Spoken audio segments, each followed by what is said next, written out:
रामं रणरङ्गधीरं राजीवनेत्रं रघुवंशनाथं कारुण्यरूपं करुणाकरन्तं श्रीरामचन्द्रं शरणं प्रपद्ये।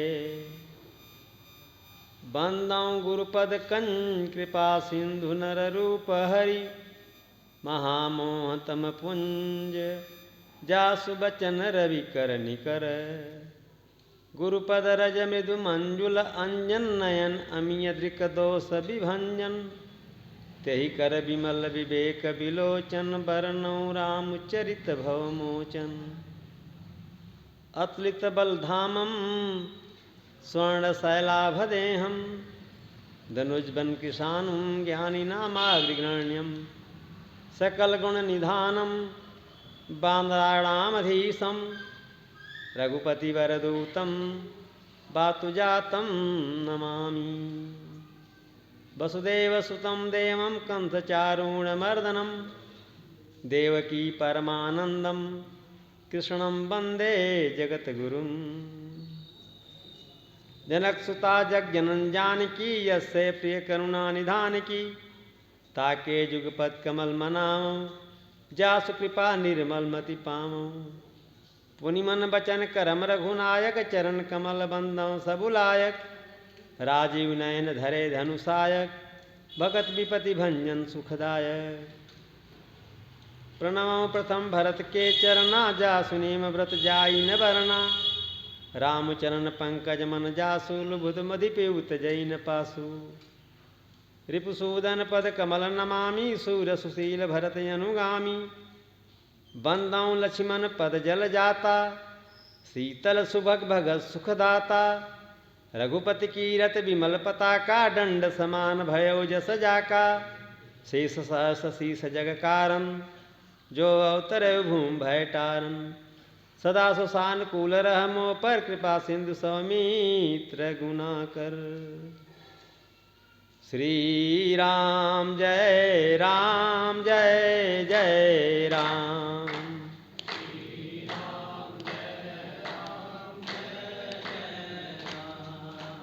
श्री राम जय जय राम।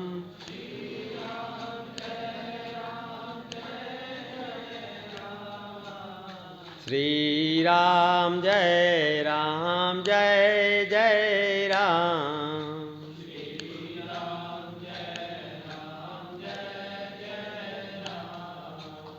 श्री राम जय जय राम।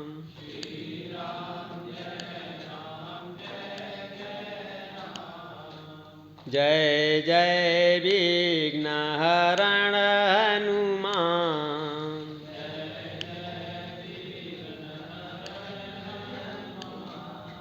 श्री राम जय जय राम।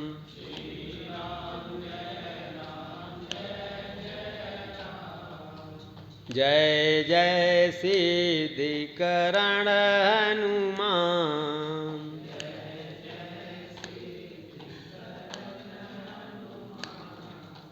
श्री राम जय जय राम।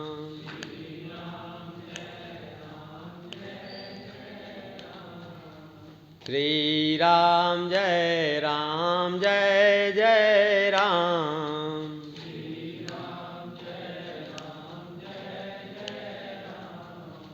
जय जय हनुमान गोसाई।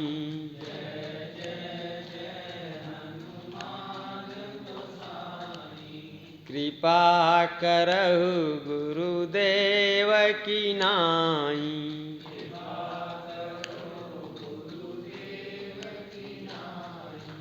श्री राम जय जय राम।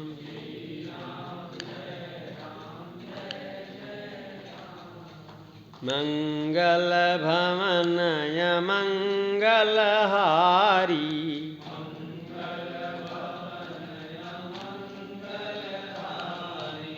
द्रवौ सो दशरथ अजिर बिहारी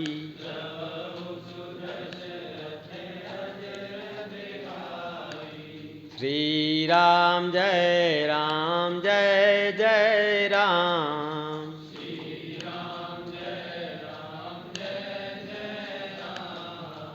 श्री राम जय जय राम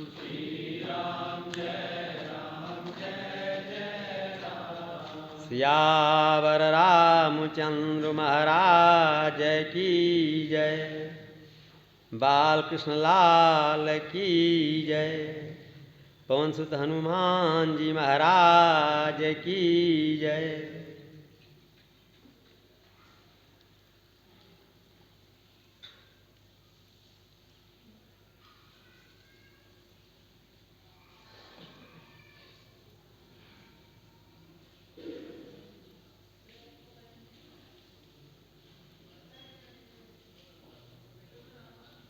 राम कथा के रसिया अनंत बलवंत श्री हनुमान जी के श्री चरणों में प्रणाम करते हुए अपने अपने माता पिता और अपने गुरुदेव भगवान के श्री चरणों में प्रणाम करते हुए विश्व में कहीं भी बैठे हुए सुख अथवा स्थूल रूप से विराजमान संत महात्मा विद्वान ब्राह्मण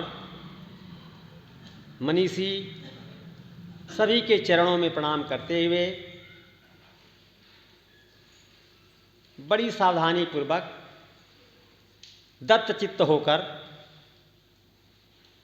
आप अपने प्रसंग पर आ जाएं, जिसकी चर्चा श्री हनुमान जी महाराज की प्रेरणा से और गुरुदेव भगवान की कृपा से आपके बीच में बालकांड के एक अर्धाली और एक सोरठा जिसमें हनुमान जी महाराज की वंदना की गई है उसको आधार बनाकर हनुमत चरित्र की व्याख्या आपके बीच में चल रही है। इस आपके कथा आयोजन से कथा ज्ञान यज्ञ माना गया। राम कथा हो, भगवत कथा हो, कृष्ण कथा हो, कोई भी कथा हो, कथा को ज्ञान यज्ञ कहा गया। और किसी भी यज्ञ के प्रारंभ में, मध्य में अथवा अंत में वृष्टि हो जाए, बारिश हो जाए, मौसम चाहे वर्षा का हो, गर्मी का हो, जाड़ा का हो, अगर बारिश हो गई तो अनुष्ठान सफल माना जाता है। आपकी श्रद्धा, आपका विश्वास, आपका प्रेम आपके इस अनुष्ठान को पूर्णता की तरफ ले जा रहा है। 27 से आपका ये अनुष्ठान चल रहा है। 26 से ही इंद्रदेव कृपा हो गई। हम लोग बनारस से चले थे, काशी से, तो टेम्परेचर 44 डिग्री 43 डिग्री था उस समय, लेकिन 26 को ही सुबह बहुत अच्छी बरसात हुई बनारस में। हम लोग स्टेशन आते आते भीग गए। इंद्रदेव ने सम्मान वही से करना शुरू कर दिया आपके आयोजन का। और यहाँ तो आप देख ही रहे हैं, कल से ही इतनी कृपा इंद्रदेव की है, आज दिन भर कहीं पंखा चलाने की जरूरत नहीं हुई, यहाँ भी नहीं जरूरत है। आपका ये शहर स्थान गर्म स्थानों में एक माना जाता है गर्मी के मौसम में। सुबह भैया लोग से मैंने चर्चा किया कि जब मैं यहाँ का प्रोग्राम बनाया और दो एक अपने लोगों से उसको निवेदित किया, बताया, तो लोगों ने कहा महाराज कहाँ आप जा रहे हो गर्मी में, ये अमृतसर में बड़ी गर्मी पड़ती है, यह राजस्थान का चूरू समझिएगा इसको। हमने कहा चूरू हो चाहे चूरा हो, अब हमने दे दिया प्रोग्राम तो दे दिया, अब आगे हनुमान जी जाने, उनको व्यवस्था करनी है। तो हमारे हनुमान जी भी भक्तों को सुख देते हैं और हमारे राम जी भी, इनका भी स्वभाव है भक्तों को सुख देना। भक्तों को किसी प्रकार का कष्ट नहीं होने देते, सारी व्यवस्था करते हैं। तो बड़ा सुंदर मंगलमय वातावरण के बीच में आपका अनुष्ठान चल रहा है। आज कथा का 5वां दिवस है। आइए कथा में प्रवेश करते हैं। हनुमान जी को तो कथा सुनाई जा रही है, बीच बीच में सत्संग की महिमा, भक्ति की महिमा, प्रेम की महिमा, जैसा प्रसंग आ रहा है आपको सुनाया जा रहा है, निवेदित किया जा रहा है। कल एक बात मैंने शुरू की और वो बीच में रह गई। तो बीच में क्यों रह गई ये तो पहले बता दें आपको। ये जो यंत्र आपने लगाया है, इसका काम है मेरी बात आप तक पहुंचाना। जब तक ठीक से पहुंचाएगा तब तक ये सेवा दे रहा है, और जब ये अपनी आवाज़ आप तक पहुंचाने लगेगा तो आप या तो बंद कर दोगे कान एस्ट करके इसका, या तो ठीक कर दोगे। हम लोग भी इस यंत्र की तरह से हैं, और इसमें बोलने वाले हनुमान जी महाराज। मैं ईमानदारी से व्यासपीठ से आपसे कह रहा हूं, कोई भी श्रोता बिना हनुमान जी की कृपा के कथा सुन नहीं सकता, और कोई भी वक्ता बिना हनुमान जी की कृपा के कथा बोल नहीं सकता। जितने सिद्ध वक्ता हुए हैं सबके ऊपर हनुमान जी का बड़ा हस्त है, तब कथा बोल पाते हैं। तो हनुमान जी की बात हनुमान जी को सुनानी है। अब हनुमान जी जाने किधर मोड़ देते हैं, किधर जोड़ देते हैं, किधर तोड़ देते हैं। मैं तो उनकी बात को माइक की तरह से आप तक पहुंचाने का काम केवल करता हूं, ईमानदारी की बात। कथा में बड़े बड़े अनुष्ठान में आपके यहाँ भी हर जगह प्रचार प्रसार में लोग अपने इष्ट मित्रों को बताते हैं। आजकल टेक्नोलॉजी का ज़माना है, व्हाट्सएप से मैसेज देते हैं कथा हो रही है, मिलने जुलने वाले लोगों से कहते हैं। आप चाहे जितनी व्यवस्था करें, लेकिन कथा में वही आता है जिसको हनुमान जी बुलाते हैं। हनुमान जी का जिसको मैसेज मिल जाता है वो कथा में जरूर आता है। इतने सुंदर वातावरण में आज देखिए संख्या थोड़ी प्रभावित हो गई। अब हनुमान जी की जिसके ऊपर कृपा है वो तो आ गए, कथा में आ गए, कथा का आनंद ले रहे हैं। तो ये कथा, ये वक्ता और श्रोता दोनों हनुमान जी हैं, और हनुमत चरित्र के वक्ता और श्रोता राम जी हैं। आपको मैंने निवेदन किया था। तो जो बात रह गई उसको थोड़ी पूरी कर लें तो आगे सेवा आपकी बढ़ावें।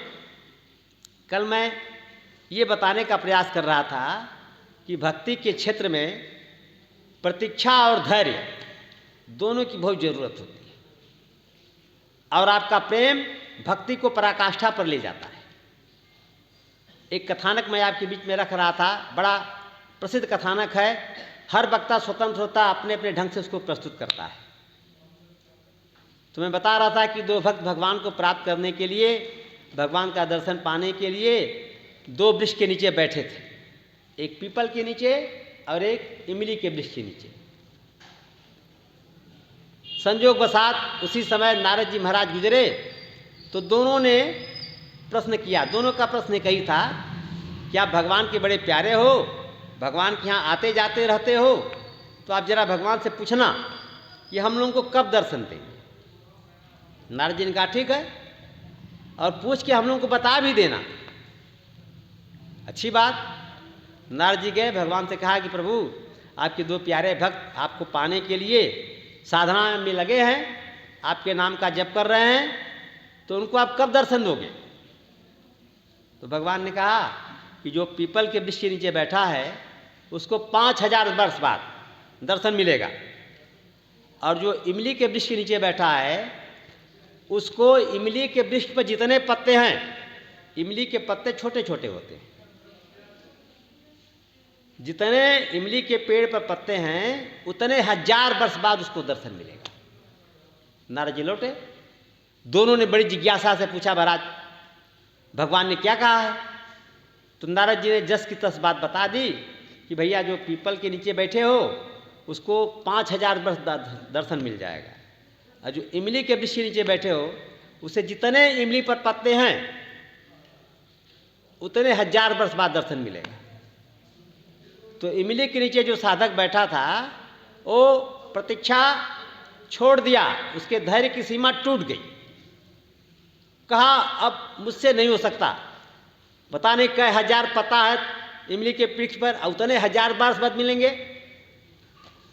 उठा, अपना जपमाली माला आसन समेटा, चल दिया।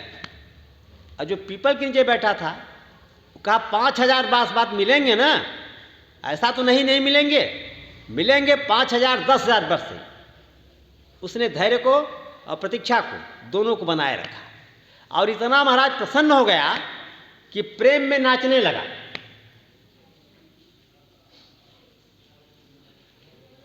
हमारे ठाकुर जी जब सूत्रीक्षर जी के पास पहुंचे हैं तो सूत्रीक्षर जी भी प्रेम में पागल हो गए। उनको ये नहीं पता चलता को मैं चलो कहाँ नहीं बूझा, मैं कौन हूं कहाँ जा रहा हूं पता नहीं चलता है, इतना प्रेमातिरेक की स्थिति है। आज पीपल के नीचे बैठे साधक की भी वही स्थिति हो गई, प्रेम में इतना मगन हो गया कि शरीर की सुधिमित भोल करके नाचने लगा और उसका प्रेम ठाकुर जी को तत्काल प्रकट होने के लिए मजबूर कर दिया। जो ध्यान दीजिएगा, जो 5000 वर्ष बाद दर्शन देने वाले थे प्रभु जी, ठाकुर जी, राम जी, वो तुरंत तत्काल उसी क्षण, अभी नारद जी पास ही में थे, उसी क्षण आ गए और उस भक्त को दर्शन मिल गया। नारद जी ने चरण पकड़ लिया, भगवान ने आप तो अच्छा में झूठा बनाए, हमसे कहा कि 5000 बार दर्शन देंगे, 5000 वर्ष बाद दर्शन देंगे और आप तत्काल प्रकट हो गए। तो भगवान मुस्कुराए, नारद भक्ति में प्रेम में कोई नियम नहीं होता। क्या होता है, आपके प्रेमातिरेक की स्थिति कब आ जाएगी। जिस हिसाब से ये भक्ति कर रहा था साधक, हमको लगा कि 5000 वर्ष बाद इसकी स्थिति आएगी दर्शन देने की, लेकिन ये अपने को संदेश पाते ही रोक नहीं सका, इतना प्रेमातिरेक की ऊंचाई पहुंच गया कि मुझे तत्काल प्रकट होना पड़ा। अब इस सिद्धांत को, ये तो कथानक हो गया, सिद्धांत पक्षी बात करें। जब रावण और उसके अनुयायियों द्वारा, अनुचरों द्वारा अत्याचार बढ़ा, पृथ्वी माता भयभीत हो गई, कंपित हो गई, गौ का रूप बना करके, संगोतनुधारी भूमि बिचारी, बड़ा सुंदर छंद है। गौ माँ का रूप बनाई पृथ्वी माँ ने और ब्रह्मा जी के पास गई कि भगवान अब मुझसे अत्याचार बर्दाश्त नहीं होता, कुछ करो। तो ब्रह्मा सब जाना मन अनुमाना, ब्रह्मा जी को सब पता लग गया, सब जान रहे थे पहले से भी, और मन में सोचा, और सोचने के बाद गौ रूप में जो धरती माँ गई उनसे कहा कि हमरो तोर सहाई, मेरा भी और तुम्हारा भी एक ही सहायता करने वाला परमात्मा क्षीर सागर में है, चला जा उसके शरण में। सारे देवता एकत्र हो गए, ब्रह्मा जी साथ में पृथ्वी माँ गौ के रूप में। अब कहाँ चला जाए, भगवान कहाँ मिलेंगे, प्रश्न ये उठा कि भगवान कहाँ मिलेंगे, कहाँ चला जाए। तो कोई कह रहा है कि क्षीर सागर चलो, क्षीर सागर में भगवान निवास करते। कोई कह रहा है बैकुंठ में चलो, बैकुंठ पति है, बैकुंठ में मिलेंगे। कोई कह रहा है जहाँ कथा हो रही वहाँ चलो, वहाँ मिलेंगे। कोई कह रहा है जहाँ कीर्तन हो रहा है, अभी माताएं बड़ा सुंदर कीर्तन भजन गा रही थी, भगवान ने स्वयं कहा है कि नाम बसामि बैकुंठे। नारद जी ने पूछा कि भगवान अगर इमरजेंसी मीटिंग आपसे करनी हो तत्काल, तो कहाँ मिलोगे, एक निश्चित स्थान बताओ, क्योंकि मुझे सेवा करनी है, संदेश इधर से उधर करना पड़ता है, तत्काल आप कहाँ मिलोगे, तत्काल नंबर बताओ। तो भगवान ने कहा ना हम बसामि बैकुंठे नारद, नारद मैं बैकुंठ में निवास नहीं करता, ना हम क्षीर सागर, मैं क्षीर सागर में निवास करता हूँ। तो फिर ये तो भगवान के दो परमानेंट एड्रेस हैं, बैकुंठ और क्षीर सागर। फिर आप कहाँ मिलोगे, कहा यत्र मम भक्ता गायन्ति, जहाँ मेरे भक्त प्रेम से कीर्तन करते हैं, गाते हैं, तत्र बसामि तिष्ठामि नारद, मैं वहाँ बैठता है, वहाँ निवास करता हूँ नारद। तो ये भगवान का श्रीमुख का वाक्य है। लेकिन वहां एक और दिव्य पुरुष बैठा हुआ है, दिव्य आत्मा बैठी हुई है। कौन? बाबा विश्वनाथ, त्रिभुवन गुरु। और बाबा अभी चुप बैठे हैं। जब सब लोगों ने बता दिया, अपना अनुमान बता दिया कि कहाँ भगवान मिलेंगे, सब कह के शांत हो गए, तब बाबा बोलना शुरू किए। माँ पार्वती की कथा सुनाते हुए कह रहे हैं कि तेही समाज गिरिजा मैं रहूं, अवसर पाई बचन एक कहूं। हे देवी गिरिजा, मैं भी उस बैठक में विराजमान था, समाज में था, लेकिन मैं चुप था। क्यों? अवसर नहीं मिल रहा था। जब सब लोग कह लिए तब मुझे अवसर मिला। तो अवसर पाई, जब अवसर मिला तो एक वचन मैंने कहा। क्या कहा? मैंने सबको बताया कहीं जाने की जरूरत नहीं है। बड़ी अद्भुत और बड़ी विलक्षण अर्धाली है मानस की, ध्यान दीजिएगा सावधानी से। हरि व्यापक सर्वत्र समाना, हरि व्यापक सर्वत्र समाना, प्रेम ते प्रभु प्रकटई मैं जाना, प्रेम ते प्रभु प्रकटई मैं जाना। बाबा विश्वनाथ ने कहा, हे देवताओं, हे ब्रह्मदेव, ध्यान से सुनो मेरी बात।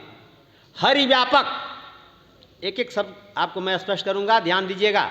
बड़ी विचित्र, बड़ी विलक्षण अर्धाली है। ईश्वर हर जगह व्याप्त है। तो आप कहोगे कि मंदिर में ज़्यादा मात्रा में व्याप्त है, ज़्यादा पूजा होती है, ज़्यादा पवित्रता होती है, और बाथरूम में कोई पूजा पाठ नहीं होती। ऐसे ही है। लेकिन शंकर जी क्या कह रहे हैं, सावधानी दीजिएगा। हरि व्यापक सर्वत्र, सर्वत्र का मतलब होता है यदा कदा तदा। जहां तक आप सोच सकते, जहां तक आपकी दृष्टि जाती है, सब सर्वत्र में आता है। आपका बाथरूम, आपका भोजनालय, आपका शरणालय, आपका पूजा रूम, आपका मंदिर, सत्संग वन, कहीं भी जाए, हर जगह भगवान व्याप्त है। कैसे? समाना। ये मैं नहीं कह रहा हूं, मेरे बाबा नहीं कह रहे हैं, ये त्रिभुवन का जो गुरु है वो बता रहा है सिद्धांत। ईश्वर हर जगह समान मात्रा में, हमेशा, सर्वत्र मने हमेशा, हर व्यापक सर्वत्र समाना। तो सर्वत्र, सर्वथा, सर्वथा समान मात्रा में ईश्वर व्याप्त है। तो फिर हमको आपको दिखाई क्यों नहीं देता? तो भोलेनाथ ने बताया, दिखाई इसलिए नहीं देता कि ये जो सलाई है जिससे हम दीपक प्रज्वलित करते हैं, इसके अंदर अग्नि है, लेकिन हमें आपको कहाँ दिखाई देती है? वो कब दिखाई देती है? जब हम थोड़ा सा उस पर घिस देते हैं, अग्नि प्रकट हो जाती है। ऐसे ही जब आप साधना करते हैं, तपस्या करते हैं, भगवान को पाने की निष्ठा से कुछ अनुष्ठान करते हैं, तो ये रगड़ने के जैसा हो जाता है, और भगवान आपके प्रेम के अनुसार तदनुरूप, तदाकार प्रकट हो जाते हैं। तो भगवान भोलेनाथ ने कहा, कहीं जाने की जरूरत नहीं है। प्रेम ते प्रभु प्रगटई मैं जाना। दावा करते मैं जानता हूं इस बात को कि जहां भी प्रेम होगा ईश्वर प्रकट हो जाएगा। इस बात को पूरी सभा ने सुना। तो सुनने के बाद मोर बचन सबके मन माना, साधु साधु करी ब्रह्म बखाना। भगवान भोलेनाथ ने मां पार्वती से कहा कि देवी, मेरी वाणी, मेरी बात सबको अच्छी लगी, मन माना सबको अच्छी लगी। अब ब्रह्मदेव ने साधु बात करके मुझे धन्यवाद दिया कि आपने समस्या का समाधान दे दिया, हल निकाल दिया, कहीं जाने की जरूरत नहीं, यहीं, और जहां बैठे थे वहीं भगवान की स्तुति किया, और तत्काल स्तुति समाप्त होते होते ईश्वर प्रकट हो गया। तो आपके प्रेम की स्थिति किस स्तर पर पहुंची है, भगवान का प्राकट्य उसी पर निर्भर करता है। तो दोनों जो साधक बैठे थे, दोनों को बात बताई गई ईश्वर प्राप्ति की, दोनों को मिलेंगे, लेकिन एक का धैर्य, एक की प्रतीक्षा का बांध टूट गया और बोरिया बिस्तर उठाया घर चला गया, और दूसरा प्रसन्न हो गया। 5000 वर्ष बहुत लंबा समय होता है, इतना लंबा समय प्रतीक्षा करने की शक्ति उसमें थी, धैर्य था, प्रतीक्षा किया, धैर्य रखा और नाचने लगा आशा पर। किस पर नाच रहा है? आशा पर कि भगवान मिलेंगे, एक दिन जरूर मिलेंगे। और ऐसा प्रेम प्रकट किया कि जो 5000 वर्ष बाद भगवान को आना था, प्रकट होना था, वो तत्काल प्रकट हो गए। तो कल मैं इस कथानक को लिया जरूर, लेकिन मैं आपके शरीर की नश्वरता के तरफ हनुमान जी ने घुमा दिया कि आपकी उम्र 50 साल है, उधर चला गया, फिर हनुमान जी ने अपनी तरफ खींच लिया। तो ये सिद्धांत पक्षवाद और कथानक दोनों दृष्टि से आपको मैंने समझाया कि आप जब भी साधना करते हो तो अहल्या की तरह से धैर्य रखो और सबरी माँ की तरह से प्रतीक्षा करो। सबरी माँ 60,000 वर्ष से ऊपर तक प्रतीक्षा किए हैं भगवान के आने की, और अहल्या माँ भी परित्यक्ता पाषाणवत होकर के भगवान के आने की धैर्य से प्रतीक्षा कर रही है, दोनों को। और हम लोग क्या करते हैं? न प्रतीक्षा करते हैं न धैर्य रखते हैं। क्या करना चाहते हैं? भगवान की परीक्षा लेना चाहते हैं। सावधानी सुनिएगा, प्रतीक्षा नहीं करते हैं, ईश्वर की परीक्षा लेना चाहते हैं। और ईश्वर परीक्षा का विषय नहीं है, ईश्वर समीक्षा का विषय है। जिसने भी ईश्वर की परीक्षा लेने का प्रयास किया प्यारे, वो फंसा। चाहे नारद हो, चाहे सती हो, चाहे गरुड़ जी हो, चाहे भुसुंडी जी महाराज हो, जितने भी, ये उच्च कोटि के भक्तों का नाम ले रहा हूं, सामान्य लोग नहीं है जिनका नाम मैं ले रहा हूं। इन्होंने भी कभी कहीं भावावेश में आकर भगवान की परीक्षा लेने का प्रयास किया, फंसे, और फिर भगवान की ही कृपा से इनका उद्धार हुआ है। तो प्यारे, भगवान की परीक्षा लेने का कभी प्रयास मत करना जीवन में। भगवान की भक्ति करो प्रेम से और उनकी कृपा का प्रतीक्षा करो, धैर्य रखो। और कृपा क्या है? कृपा माने क्या? ये जो अर्धाली है कि मंगल भवन या मंगलहारी द्रवौ, द्रवौ माने कृपा करना।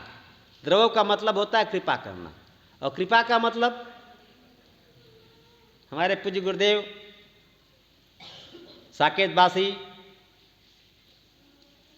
काशी के गौरव, मानस रत्न से विभूषित डॉक्टर पंडित श्रीनाथ जी मिश्र बड़ा सुंदर कृपा की व्याख्या करते रहे। आपको भी सुना दूं। कृपा, जैसे हम हवा को नहीं देख सकते, ध्यान दीजिएगा, हवा का आप अनुभव करते हैं। हवा तेज चल रही है, धीमी चल रही है, ठंडी हवा है, गर्म हवा है, जैसा भी है आप अनुभव करते हो। आज तक हवा किसी ने देखा नहीं, किसी ने नहीं देखा, अनुभव किया। ऐसे कृपा देखने की वस्तु नहीं है, अनुभव की वस्तु है। उत्तरकांड में भगवान स्वयं कहते हैं कि सन्मुख मरुत अनुग्रह मेरो, सन्मुख मरुत अनुग्रह मेरो। मेरी कृपा क्या है? अगर हम साइकिल चलावें और सामने से हवा आवे तो हमारा विरोध करती है, और पीछे से हवा आवे, अनुकूलता प्रदान करे तो हमको सहयोग देती है। तो भगवान कह रहे हैं कि मेरी कृपा क्या है? मरुत मने हवा है। मरुत से मारुति शब्द बना है। पवन देव की हवा के पुत्र है हनुमान जी, तो मरुत से मारुति हो गया। और मारुति का एक और व्याख्या संत करते हैं। गोलोकवासी वृंदावन के स्वामी अखंडानंद जी महाराज के परम कृपा पात्र शिष्य स्वामी भागवतानंद जी महाराज व्याख्या करते थे कि ये जो संतों की कृपा होती है, भगवान की कृपा होती है, ये कृपा हनुमान जी के ऊपर थी। या हनुमान जी पवन के पुत्र थे तो मारुति नाम पड़ा, लेकिन मारुति की एक दूसरी व्याख्या वो करते थे, माँ मने कम। संस्कृत में आप जाएंगे तो माँ का अर्थ होता है कम, और रुति मने बोलने वाला, जो कम बोलता है उसका नाम मारुति। तो हनुमान जी महाराज हमारे ज़्यादा नहीं बोलते हैं, बहुत कम भाषण करते हैं, मारुति। तो भगवान की कृपा, हमारे गुरुदेव भगवान बताया करते रहे कि भगवान की कृपा क्या है, हवा है। और कैसी हवा है, सम्मुख, आपको सहयोग करने वाली हवा है। आपके प्रतिकूल हवा नहीं है, आपके अनुकूल हवा है। तो जैसे हम हवा को नहीं देख पाते, वैसे हम भगवान की कृपा को देख नहीं पाएंगे, केवल अनुभव कर सकते हैं। अब यही हम चूक जाते हैं। एक घटना, उसकी व्याख्या जो देहवाद में स्थित है, जो भौतिकवाद का विश्वास करने वाला है, वह कहता है कि मेरे करने से हुआ, और जो ईश्वरवादी है वो कहता है भगवान की कृपा से हुआ। घटना एक ही है, काम एक ही है, लेकिन दोनों की अपनी अपनी व्याख्या है। भक्त अनुभव करता है हर कृपा में, हर घटना में, हर होने वाली बात में ईश्वर कृपा का अनुभव करता है। और जो देहाभिमान में व्यक्ति होता है वो क्या कहता है, काम अगर बन गया, ध्यान दीजिएगा, काम बन गया, क्या कहता है, मेरे पुरुषार्थ से काम हुआ, मैं बहुत मेहनत किया हूँ। काम बिगड़ गया तब भगवान ने काम बिगाड़ दिया, बिगड़ गया तो भगवान ने बिगाड़ दिया, अब बन गया तो हमने बना दिया। लगता है जैसे भगवान बिगाड़ने का ठिका ले रखे। अरे भगवान क्या, तो बिगाड़ने का विधान ही नहीं है। भगवान क्या है, मंगल भवन। भगवान बनाते हैं और जो बिगड़ने वाला उसको समाप्त करते हैं, अमंगल हारी उसको हटा देते हैं। भगवान हमेशा बनाते हैं, हमेशा मंगल करते हैं। लेकिन जो देहाभिमान में ग्रसित हैं वो अपने पुरुषार्थ को प्रधानता देते हैं कि मैंने किया तो काम बना, और करने के बाद काम बिगड़ गया तब क्या करे, भगवान काम बिगाड़ दिए। बिगड़ने का श्रेय भगवान को, अब बनने का श्रेय स्वयं को लेते हैं, स्वयं को देते हैं। ऐसे पुरुष को हमारे मानसकार अभिमानी कहते हैं, दंभी कहते हैं। ये दंभ वाले पुरुष है, अभिमान करते हैं। तो हमें जीवन में कभी भी अभिमान नहीं करना चाहिए। ये अभिमान इतनी खराब बीमारी है कि अच्छे से अच्छे को पतन कर देती है, गिरा देती है। हमारे अवध धाम के एक बड़े उच्च कोट के संत हुए, अब शरीर उनका शांत हो गया। उनको शरीर बड़ी मोटी तगड़ी थी। प्राय साधु संतों की शरीर ऐसे ही होती है, मस्त। तो उनका नाम था हाथी बाबा। उनका एक प्यारा पद ध्यान पर आ रहा है, आपको स्मरण करा दें। वो कहते थे बड़े मस्ती में कि चाहे ओढ़ो जरी बादला तास बादला, चाहे ओढ़ो तास बादला जरी किनारी गोटे से, चाहे ओढ़ो नौमन गुदड़ चाहे एक लंगोटे से, इस तन से प्यारे गफलत मत होना श्री दशरथ जी के ढोटे से, और मानत हो तो मान जाओ नहीं तो मस्त राम के सोटे से। गुरुदेव के साथ हम लोग गए दर्शन करने के लिए। कोई भी जाता था, हमारे गुरुदेव भगवान को संतों का बड़ा आशीर्वाद प्राप्त था, बहुत आशीर्वाद मिला था। संतों को खूब कथा सुनाते थे, संतों के नेत्रों से नीर बहता था, अश्रु बहता था, बहुत आशीर्वाद मिला था। तो हाथी बाबा क्या कह रहे हैं कि चाहे ओढ़ो ताश बादला। ये ताश बादला क्या है, रेशमी वस्त्र भगवान ने दिया है। हमको भी भगवान देता तो प्रयास करते ही कथा मंच पर रेशम का ही वस्त्र धारण करें, कुर्ता और धोती दोनों। ताश बादला जरी किनारी गोटे से, अगर साड़ी पहन जा रही है तो उसमें गोटा जगह जगह लगा हो रेशम की साड़ी में, और धोती है तो रेशम का किनारा बना। भगवान दे रहा है खूब पहनो। और वैसे भी रेशम का वस्त्र पूजा के लिए सबसे पवित्र माना गया है। और अगर आप योगी परंपरा में हैं तो चाहे ओढ़ो 9 मन गूदड़। वृंदावन में हरदास जी महाराज की गूदड़ी आज भी प्रसिद्ध है। उधर नहीं जाएंगे, समय निकल जाएगा, कथा को कभी और दिन लेंगे हरदास जी की। तो चाहे ओढ़ो 9 मन गूदड़, 9 मन गूदड़ी चाहे ओढ़ो, और चाहे दिगंबर बन के एक लंगोटी लगाओ, चाहे एक लंगोटे से, आपकी जैसी निष्ठा, जैसी संप्रदाय की व्यवस्था, जैसा आपका विचार रहो, स्वतंत्र रहो। लेकिन यही तन से मत गफलत होना, कभी इस तन से धोखा मत खाना प्यारे। किससे? श्री दशरथ जी के ढोटे से। दशरथ के सुकुमार राम जी जो हैं उनके प्रति कभी धोखा मत खाना, उनको मत भूलना, उनको हमेशा याद रखना। और अंतिम पंक्ति में बाबा कहते हैं, हम लोग भी आपको लाखों बात, हजारों बात बताते हैं 9 दिन के अंदर। अब आपकी मर्जी, मानो ना मानो, करो ना करो, हम तो बताए। और फिर जहाँ हनुमान जी का आदेश हुआ, डेरा डंडा उठाए चल दिए। तो बाबा भी कहते हैं कि मानत हो तो मान जाओ, मेरी बात मानना अच्छी है लगती है तो मान जाओ, नहीं तो मस्त राम के सोटे से सोटा बाबा उठाए चल दिए। तो कल मैंने निर्जला एकादशी की थोड़ी सी चर्चा आप लोगों के बीच में की थी, बड़ी मुझे खुशी हुई, सभी ने सुना। अधिकांश लोगों ने व्रत किया होगा ऐसा मेरा विश्वास है। सबकी रिपोर्टिंग मेरे पास नहीं है, लेकिन मेरे सामने एक बैठे हैं जिनका नाम ही भीष्म है। क्या बात है!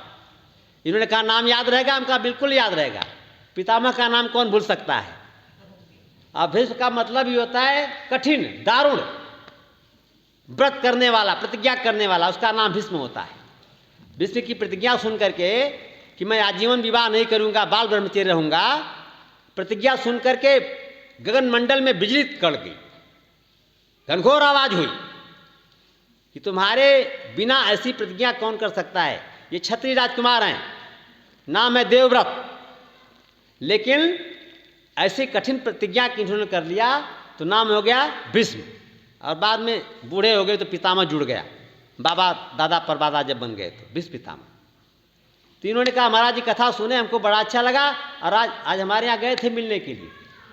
तुमने कहा कुछ प्रसाद तो पाओ, तो प्रसाद को प्रणाम करके हाथ जोड़ लिया। नहीं महाराज जी आज मेरा निर्जला व्रत है। बहुत खुशी हुई, बहुत अच्छा लगा। निर्जला व्रत है। गृहस्थ आश्रम के लिए सबसे सुंदर व्रत एकादशी का व्रत है। आप तमाम व्हाट्सएप वीडियो देखते रहते हैं, लेकिन आपको मैं शास्त्रीय विधान बता दूं, एकादशी व्रत करने से क्या लाभ है। एक पंक्ति में, एकादशी व्रत जो करता है उसकी रक्षा भगवान का चक्र सुदर्शन सदैव करता है। इस पूरी कथा बड़ी लंबी है, पौराणिक कथा है, आज आपको नहीं सुनाऊंगा, कभी फिर देखा जाएगा। इस पूरी कथा को गोस्वामी जी ने एक अर्धाली में दिया, अयोध्या कांड में। सुधिकर अम्ब ऋषदूर बासा भेसूर सुरपति निपट निराशा भेसूर सुरपति निपट निराशा। एक अर्धाली में गोस्वामी जी ने इस पूरे प्रकरण को लिया, एकादशी के महत्व को। महाराज अम्बरीश भगवान राम के पूर्वज हैं, रघुवंशी हैं, अम्बरीश और दुर्वासा कथा के माध्यम से।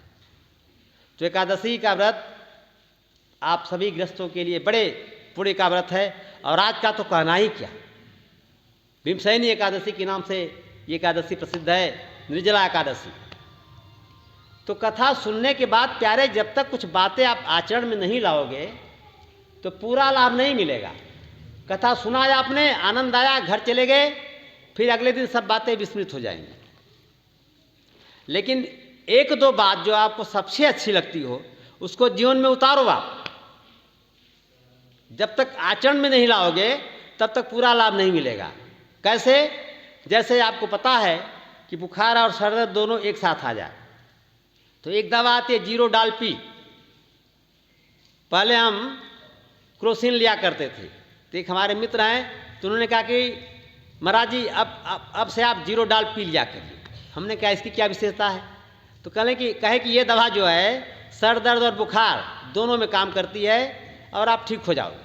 कथा वथा में कहीं जाना हो, अगर इमरजेंसी में जरूरत पड़ गई तो हम लोग इसको रखते हैं पास में, जीरो डाल पी एक पत्ता रख के चलते हैं, कहीं ज़रूरत पड़ गई। वैसे हनुमान जी की कृपा से कथा में ज़रूरत पड़ती नहीं है, ट्रेन में भले ज़रूरत पड़ जाए, लेकिन कथा में 9 दिन भगवान की कृपा से कभी ज़रूरत पड़ी नहीं आज तक। जीरो डाल पी। तो आप दवा का नाम हमने बता दिया, आपने सुन लिया, मार्केट से मेडिकल हॉल से खरीद के ले भी आए, पॉकेट में आप रखे हो, बुखार हो गया, सर दर्द हो गया, तो पॉकेट में रखने से दवा फायदा करेगी? आपका बुखार जाएगा? जब इस दवा को जल के साथ अंदर ले जाओगे, आचरण में उतारोगे इसको, तब न दवा अपना काम करेगी, असर दिखाएगी, बुखार ठीक होगा, सर दर्द ठीक होगा। तो बड़ी सुंदर सुंदर बातें आपको कथा में हर विद्वान बताता है।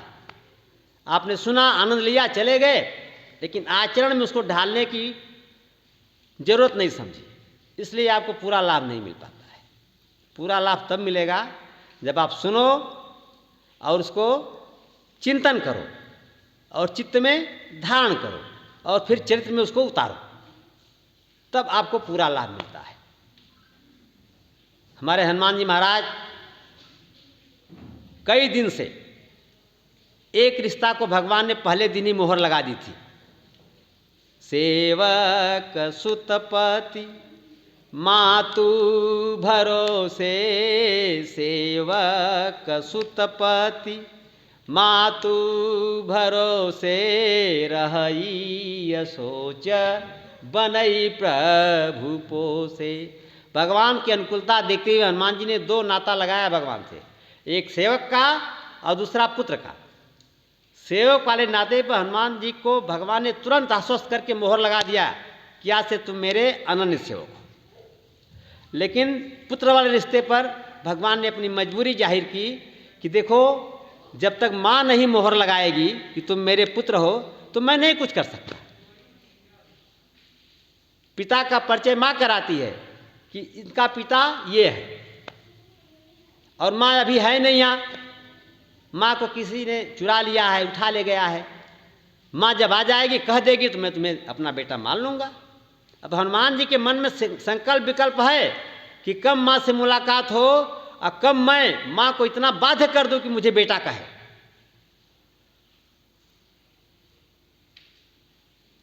और जब सीतान्वेषण के क्रम में हनुमान जी चले तो भगवान जानते थे कि ये काम केवल और केवल हनुमान कर सकता है और कोई दूसरा नहीं कर सकता। इसलिए हनुमान जी को जान काज प्रभु निकट बोलावा।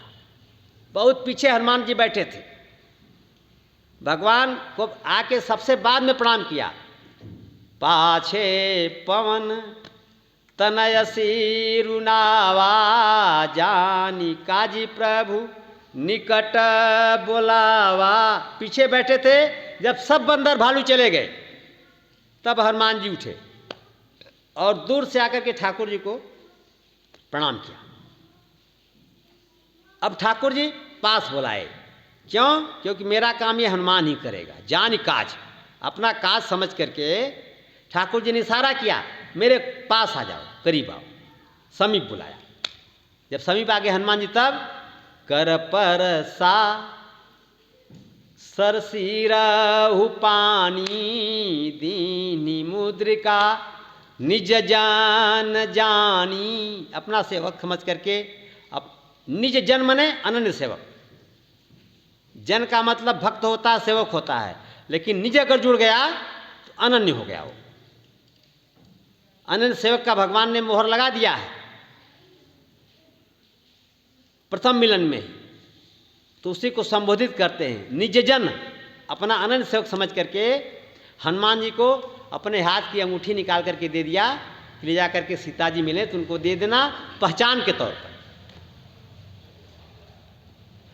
हनुमान जी बड़े प्रसन्न हैं, हाथ जोड़े खड़े हैं, और भगवान ने क्या करना ये बताया।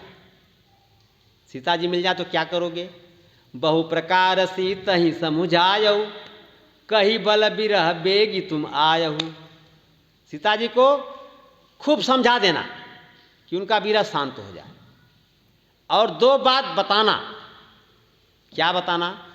बल और विरह। ध्यान दे, सावधानी सुनिएगा जरा। बल बताना है, विरह बताना है। किसको बल बताना है, किसको विरह बताना है?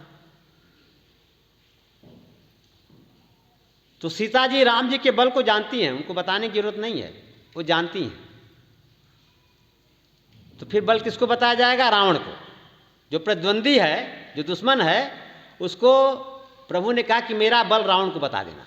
कहीं बल, रावण को मेरा बल समझा देना, बता देना।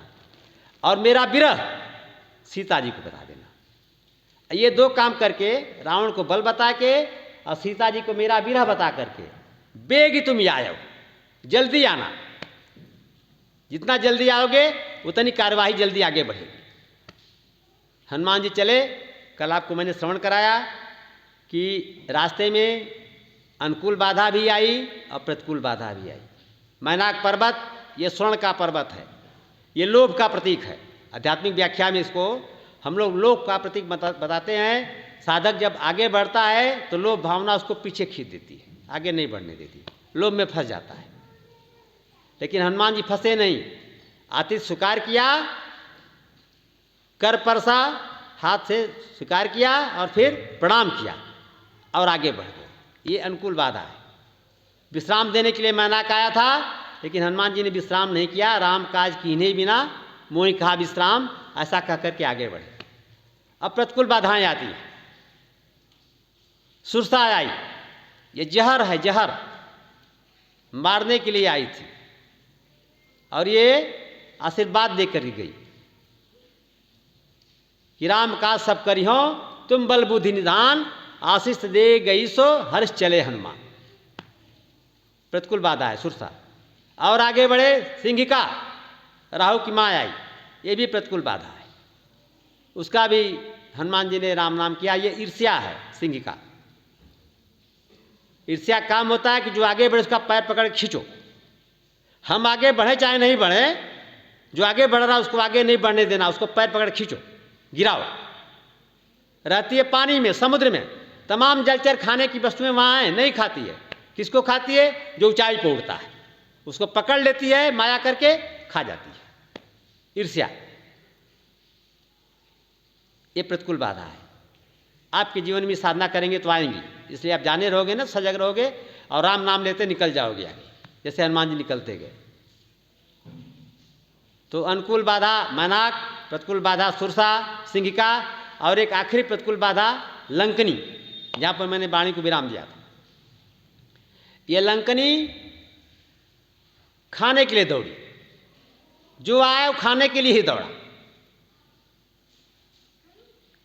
लेकिन ये भी सत्संग की बड़ी सुंदर महिमा का बखान किया है और हनुमान जी को रास्ता बताया है कि नृसिंह भगवान तो हैं ही हैं भगवान, लेकिन आपके जो आराध्य राम जी हैं उनमें कोई कमी नहीं है। देखने में सीधे हैं, सरल हैं, भोले हैं, भाले हैं, लेकिन उनके बाण अमोघ हैं। संकल्प को बेधने की क्षमता रखते हैं। एक ही बाण। राम जी की कुछ विशेषताएं हैं तो बहुत, एक दो अभी ध्यान में आई तो आपको श्रवण करा दें। राम जी की एक विशेषता है, रामो द्विर्ना विभास्ते, वाल्मीकि रामायण। राम जी कभी दोबारा नहीं बोलते, एक बार जो कह दिया सो कह दिया, उसमें संशोधन नहीं होता। और एक लक्ष्य का भेद करने के लिए राम जी दोबारा बाण नहीं चढ़ाते। एक बार बाण चढ़ाया, लक्ष्य का भेद हो गया। और राम जी के बाण की विशेषता ये है कि राम जी का बाण लक्ष्य भेद करके कहीं जाता नहीं है, लौट के फिर इनके तुनीर में आ जाता है, तर्कस में इनके आ जाता है।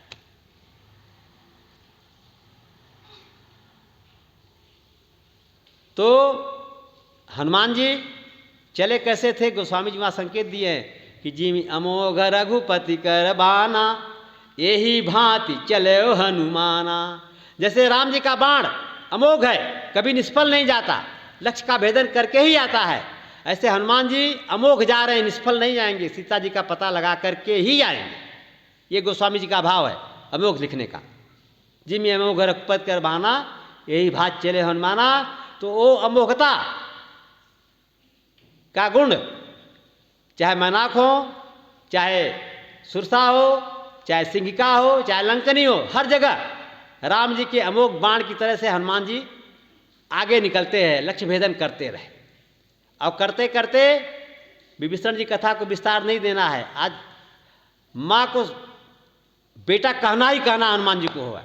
आज मैं कहला के रहूँगा, पहुँचाऊँगा। आज विभीषण जी से बस इतने पूछा कि देखा चाहूँ जानकी माता, मैं जानकी माता का दर्शन करना चाहता हूँ, रास्ता बता दो।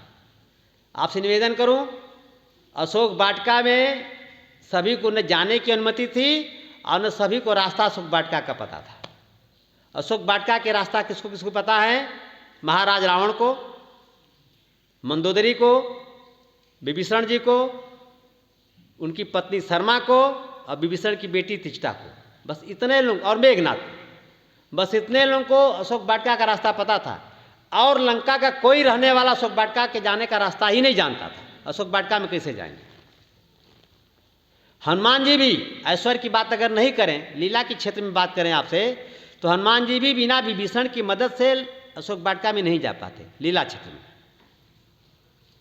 तो विभीषण जी की मदद लिया कि भैया देखा चाहूँ जानकी माता, हमें रास्ता बताओ, अशोक वाटिका में कैसे जाएंगे? तो गोस्वामी जी लिखा कि जुगुत विभीषण सकल बताए। जुगुत माने हम लोग कहते हैं कोई जुक्ति लगाओ, यहाँ कोई बात नहीं बनती है। ये इंडिया की जुक्ति बड़ी मशहूर है, हम लोग जुक्ति लगा लेते हैं। विदेश वाले कहते हैं कि मोदी जी से कि आप अपने देश की जुक्ति बता दो हमको। मोदी जी ने कहा वो पर्सनल टेक्नोलॉजी बताई नहीं जाती। हनुमान जी महाराज विभीषण से कहे कि कोई जुक्ति बताओ, हम कैसे पहुंच जाएंगे जल्दी अशोक वाटिका में। तो विभीषण ने रास्ता बता दिया, यूँ गाएं दाएं बाएं घुमा के बता दिया कि आप पहुंच जाओगे। पहुंच गए, अशोक वाटिका में पहुंच गए हनुमान जी महाराज, सटीक रास्ता बताया गया था। पहुंच गए और पहुंचने के बाद सोचा क्या करें। छोटा रूप तो बनाए ही थे, मशक समान रूप कविधरी। उस छोटे रूप के बंदर में ये अशोक वाटिका में एक वृक्ष के ऊपर चढ़ गए। किस वृक्ष के ऊपर? जिसके नीचे सीता जी बैठी थी। अशोक का वृक्ष था, अशोक वाटिका है, उस वृक्ष के नीचे जहाँ सीता माँ बैठ कर के भगवान का ध्यान चिंतन कर रही हैं, विरह से व्यथित हैं, व्याकुल हैं, उसी वृक्ष के ऊपर हनुमान जी महाराज बैठ गए। समय क्या है?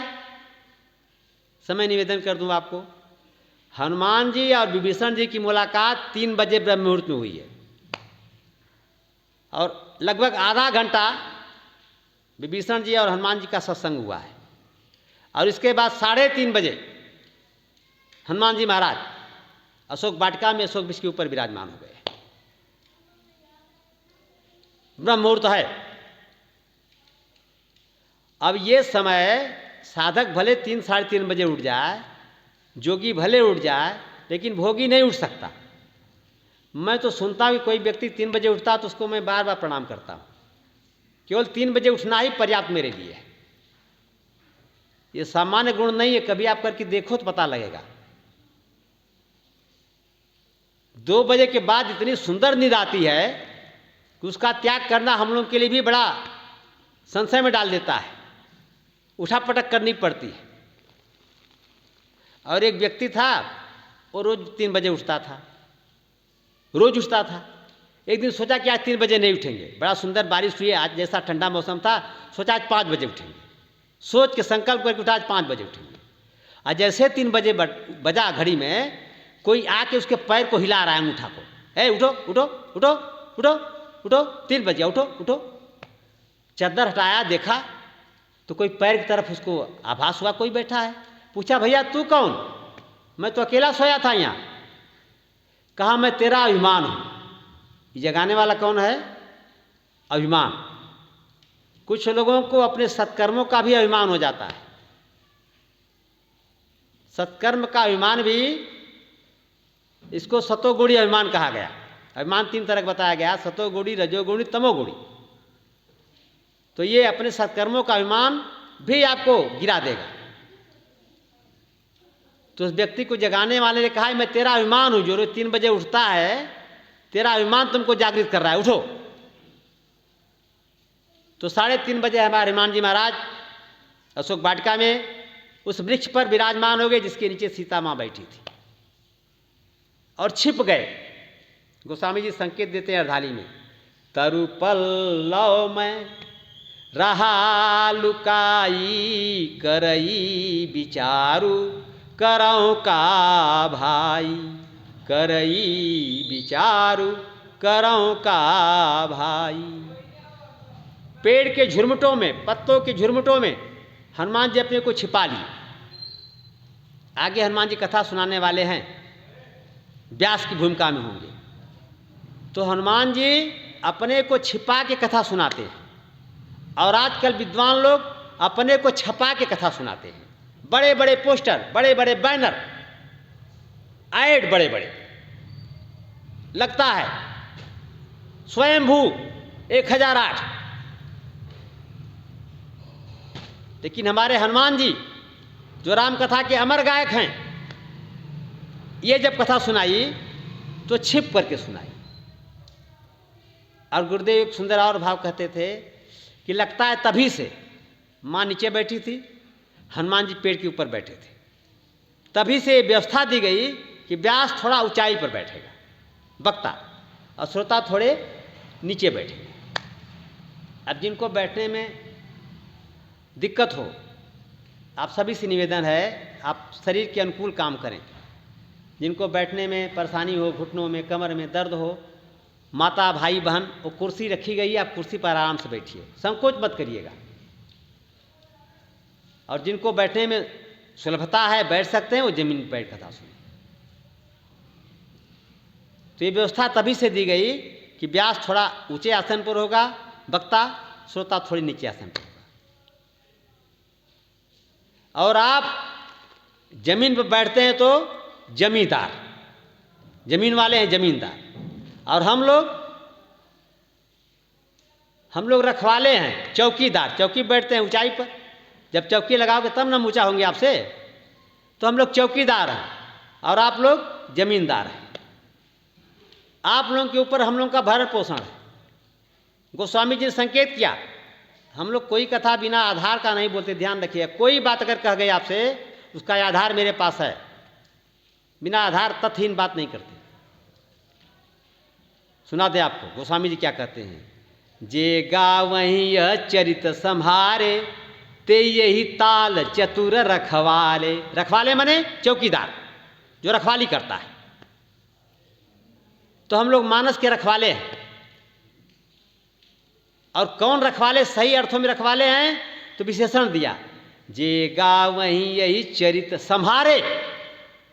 ध्यान दें, जो इसमें वर्णित चरित्रों को संभाल के गाता है, अपने मन की नहीं मिलाता है, संभाल के गाता है, वह इस रामचरित मानस रूपी सरोवर का चतुर रखवाला है।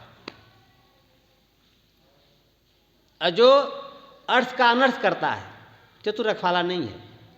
1 मिनट का एक आपको उदाहरण दे दूं। पुष्पवाटिका में एक गोस्वामी जी ने अर्धाली लिखा है। क्या लिखा है कि एक सखी सिय संग बिहाई, गई रही देखन फुलवाई। सीता जी जब चलिए पूजा करने के लिए माँ पार्वती की, तो 8 सखियाँ उनके साथ हैं। सीता माँ ये पूरी प्रकृति इनके हाथ में है। और प्रकृति में अष्टधा प्रकृति का वर्णन है। प्रकृति 8 प्रकार की होती है। तो ये 8 प्रकार की प्रकृति जो हैं आज 8 सखियों के रूप में जनकपुर में विराजमान है और माँ के साथ पूजा करने के लिए जा रही है। इन 8 सखियों में से एक सखी सीता जी का साथ छोड़ करके पुष्पवाटिका में चली गई। बिहाई मने साथ छोड़ करके, एक सखी से संग बिहाई, सीता जी का साथ छोड़ करके गई रही देखन फुलवाई, पुष्पवाटिका देखने चली गई। इस सती को ज्ञान है, इस सखी को, पुष्पवाटिका में राम जी आए हुए। बड़े विद्वान कई संत महात्माओं से मैंने सुना, ये सखी माँ पार्वती स्वयं सखी का रूप बनकर के आई है। तो एक विद्वान वक्ता इसकी व्याख्या कर रहे थे, एक सखी सिय संग बिहाई, माने सीता की संख्या जो आई थी 8, उसमें से एक सखी बेहया सखी थी। बेहया आप समझ रहे हैं? बेहया एक पौधा होता है, इधर जो भी कहते हो, तालाब में बिना खाद पानी के हरा भरा होता है, 12 महीना उसकी पत्ती हरी रहती है, कभी सूखती ही नहीं। बेहया और साहित्यिक अर्थ करें तो बेहया, जिसको लाज नहीं हो, निर्लज्ज हो, उसको बेहया कहते हैं। तो विद्वान व्याख्या कर रहे थे कि एक सखी ऐसी थी जो निर्लज्ज थी, बेहया सखी थी, वो गई फुलवाई घूमने के लिए। अगर ऐसी व्याख्या किया जाएगा तो गोस्वामी जी अगर आज होते तो जहर खा के मर जाना पड़ता। जब तक आप गुरु के चरणों में बैठ के नहीं पढ़ोगे ग्रंथ समझ में नहीं आएगा। अन्वय करना बड़ा मुश्किल होता है। अन्वय के अनुसार ही अर्थ आप लगाते हो। अन्वय अगर उल्टा पलटा कर दिए तो अर्थ उल्टा पलटा हो जाएगा, तिल का ताड़ बन जाएगा, और फिर वही बात हो जाएगी कि नुक्ते के हेर फेर से खुदा जुदा हो गया। या किसी को उर्दू का ज्ञान हो तो समझ जाएगा खेम जेम। हमारे पिताजी उर्दू पढ़े थे। पहले उर्दू एक आवश्यक अनिवार्य विषय में था। पहले का जूनियर हाई स्कूल कक्षा 7 तक होता था, 8 तक जूनियर हाई स्कूल नहीं था, 7 तक होता था। तो 7 में पहले जो पास करते थे लोग वो उर्दू से पास करते थे, उसको उर्दू में दिल बोलते थे। इसके बाद जिसको आगे 8-9 में पढ़ना होता था तो फिर वो अंग्रेजी मिडिल करता था, तब उसका एडमिशन 8 में होता था। तो उर्दू वांग्मय में खेम और जेम केवल एक नुक्ता लगता है, ऊपर नीचे करने से खेम जेम बन जाता है। और खुदा लिखा गया खुदा, और नुक्ता अगर आगे पीछे ऊपर नीचे हो गया तो खुदा जुदा हो जाएगा, जुदा पढ़ा जाएगा। तो गोस्वामी जी ने सावधान किया कि जे गा वहीं ये ही चरित संभारे। और पूज्य गुरुदेव का भाव, इस चरित्र को संभाल के तो गाना ही है, अपने भी चरित्र को संभालना है। ये वक्ताओं के लिए बड़ी शिक्षा है। जे गाँव यही चरित्र संभारे, अपने चरित्र को। अगर हम अपने आचरण को ठीक नहीं रखेंगे तो आप खाक मेरी बात मानोगे। काशी के परम सिद्ध संत कबीरदास बाबा, आपके पंजाब में रविदास का और कबीरदास बाबा का बहुत प्रभाव है पूरे पंजाब में। रविदास जयंती काशी में बड़े धूमधाम से रविदास जी की जन्मस्थल बनाई जाती है माघ मास की पूर्णिमा को। आपके जालंधर से, अंबाला से 2-2, 3-3 ट्रेन पूरी बोगी सब रिजर्व होके जाती है। कोई बाहरी यात्री उसमें नहीं बैठता, सब सेवादार जत्थेदार बैठते हैं। कैंट पर बड़ा उनका जोरदार स्वागत होता है वाराणसी जंक्शन पर। और पूरा मशीन से रोटी बनाई जाती है, हाथ से कितनी बनेगी। जब 3 ट्रेन लोग पहुंच रहे हैं और लोकल छोड़ दीजिए, जो स्थानीय वहाँ के लोग हैं, खूब लंगर चलता है। आसपास के लोग खूब प्रेम से भोजन करते हैं, जलपान करते हैं, प्रसाद पाते हैं। और जो यहाँ से गए तो गए ही। बड़े दिव्य स्तर पर मोदी जी ने बड़ा विकास किया, रविदास पार्क बनवाया, रविदास गेट बनवाया, और जहाँ उनका जन्मस्थल है रविदास अतिथि भवन बनवाया। और उस समय उस आयोजन में हर राजनीतिक पार्टी के नेता अपनी हाजिरी लगाने जाते हैं, क्योंकि वोट चाहिए उनको एक विशेष वर्ग का। जोगी मोदी भी जाते हैं, अखिलेश जी भी जाते हैं, मायावती बहन तो जाती ही हैं। तो इस जे गाँव यह चरित्र संभारे, जो इस चरित्र को संभाल के गाते हैं, वो इस मानस रूपी सरोवर के चतुर रखवाले हैं, चौकीदार हैं। और इसको गाने वाले को अपने चरित्र को भी संभालना है। तो मैं कबीरदास की बात कर रहा था, आज फिर बात रह जाती है। हनुमान जी घुमा रहे थे, लेकिन आपको मैं देख के पकड़ ले रहा। कबीरदास के बाद एक माँ पहुंची अपने बेटे को लेके, 8 साल का बेटा है। प्रणाम किया बाबा को, कहा बाबा मेरा बेटा गुड़ बहुत खाता है। कबीरदास ने कहा अच्छा, जा तो 15 दिन बाद आना, तुमको दवाई बताएंगे। माँ चली गई आश्वासन पर। 15 दिन बाद फिर अपने बेटे को लेके पहुंची, पूछा बाबा मैं फिर आपकी सेवा में हाजिर हूँ, कोई उपाय बताओ इसका गुड़ खाना बंद हो जाए, कम हो जाए। तो बाबा ने कहा, बेटा को समझाया, देखो बेटा गुड़ खाना बहुत ज़्यादा खाना खराब बात है, थोड़ा बहुत खा लिया करो। ज़्यादा खाओगे तो फोड़े फुंसी तमाम निकल आएंगे, दिक्कत हो जाएगी। अब माँ को बड़ा बुरा लगा कि अगर यही बात कहनी थी तो पहले दिन ही बाबा इस बात को कह सकते थे, 15 दिन बाद बुलाने क्या ज़रूरत है। सावधानी से सुनिएगा, ध्यान दीजिएगा। कबीर बाबा खुद ज़्यादा गुड़ खाते थे, तो ज़्यादा गुड़ खाने वाला व्यक्ति आपसे कहे कि गुड़ मत खाओ तो मानोगे आप? हम धूम्रपान करें, आपसे कहें कि धूम्रपान मत करो, आप मानोगे मेरी बात? कभी नहीं मानोगे। कि अपने तो बाबा सुरती खाता है, पता नहीं क्या क्या खाता, हमको मना कर रहा है। आपको हम मना करें तब, जब मैं स्वयं उस आचरण को नहीं कर रहा हूं, तब आप मेरी बात शायद मान जाओ, शायद। कबीरदास ने कहा कि मैं खुद बहुत गुड़ खाता हूं, इसलिए उस दिन मेरी कहने की हिम्मत नहीं हुई। 15 दिन का मैंने समय लिया, 15 दिन मैंने अभ्यास किया, धीरे धीरे धीरे धीरे गुड़ को खाना कम किया, और अब मैं दावे के साथ कह सकता हूं कि मैं गुड़ यदा कदा कभी खा लेता हूं, कम खाता हूं, नहीं खाता हूं, नहीं के बराबर। तो किसी को उपदेश देने के पहले आचरण में लाना होगा। लंका कांड में गोस्वामी जी निवेदन करते हैं कि पर उपदेश कुशल बाहु तेरे, पर उपदेश कुशल बाहु तेरे, जे आचरहि ते नर न घनेरे।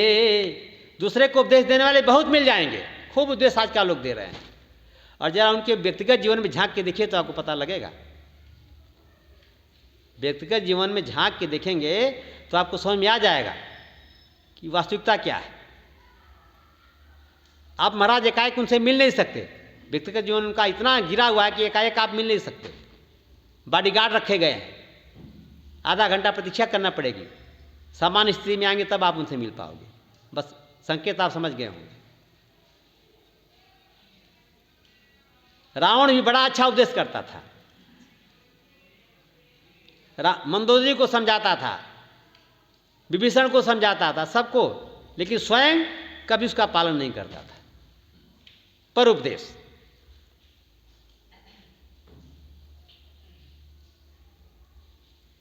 तो चकाचौंध में नहीं फंसना चाहिए। कबीरदास बाबा की बात आ गई तो एक और बात सुना के तब आगे बढ़ेंगे। बनारस में कबीरदास के 2 प्रमुख स्थान हैं, एक उनका जन्म स्थान लहरतारा में, और एक उनकी गद्दी जहाँ पर वो साधना करते थे। तो गद्दी कबीर चौरा में है, कबीर चौरा मोहल्ला बनारस में, वहाँ पर उनकी गद्दी है, और लहरतारा पर उनका जन्म स्थान है। तो जो गद्दी वाला स्थान है वहाँ पर जाड़े का मौसम था, बाहर चौतरा बना है, उस पर कबीरदास बैठे थे, भगवान का ध्यान कर रहे थे, भजन कर रहे थे। तो एक व्यक्ति ये संकल्प लेके चला कि कबीरदास बाबा से हमें मंत्र लेना है, उनका शिष्य बनना है। देखिए, चाहे आप अपने मन को जितना समझा लें, जितना अपने मन को आप धोखा दे लें, मेरे शब्दों में हकीकत ये है प्यारे कि गुरबीनु भवनि, ध्यान सुनिएगा, गुरबीनु भवनिधि तरई न कोई, जाऊं बिरंची शंकर की न होई, जाऊं बिरंची शंकर की न होई। व्यक्ति अगर ब्रह्मा जैसा प्रभावशाली बन जाए, भगवान शंकर जैसा ज्ञानी बन जाए, वह व्यक्ति भी बिना गुरु के भवसागर से पार नहीं हो सकता। ये मैं नहीं कहता, मेरे बाबा नहीं कहते, वेद पुराणों का दावा है। अब आप अपनी कल्पना करो, व्याख्या करो, करते रहो, मुझे फर्क नहीं पड़ता। मैं मानस बोलने आया, आपको सुना के जाऊंगा। गुरु बिन भवनित तरय न कोई, बिना गुरुदेव के चरण गए, बिना गुरुदेव के आश्रित हुए आपका तरण तारण नहीं हो सकता, चाहे जो कुछ करना करो आप। और हां, गुरुदेव भी गुरु करे जान के, ध्यान दीजिएगा, बनारसी मस्ती है, गुरु करे जान के और पानी पिए छान के। तो पानी तो आप पी रहे हैं छान के, फिल्टर लगाए हुए हैं, आरओ लगा हुआ है, एक्वागार्ड लगा हुआ है, पानी तो आप छान के पी रहे हैं। अब गुरु न जाने जान के कर रहे हैं कि अनजान में कर रहे, भगवान जाने। और कहीं ऐसा ना हो जाए कि अंधे और बहरे की हालत हो जाए, एक अंधा एक बहरा है और दोनों भवसागर में गिर पड़े, गुरु भी गया, चेला भी गया। जान के गुरु कीजिए। चकाचौंध में फंसिएगा तो व्यक्ति काशी का चालाक व्यक्ति था, सोचा कि गुरु को हम जान के मंत्र लेंगे, जाना परखा, उसको लगा कबीरदास बड़े अच्छे ऊंचे संत हैं, इनसे मंत्र लेना ठीक रहेगा, मेरा उद्धार हो जाएगा। कबीर मठ कबीर चौराहे में पहुंचा और बाहर जाड़े का मौसम था, बाहर ही कबीरदास जी चौतरे बैठे थे और साधु संत बराबर बाल छिलवाए रखते हैं, बाल और रखने से बड़ा नुकसान होता है।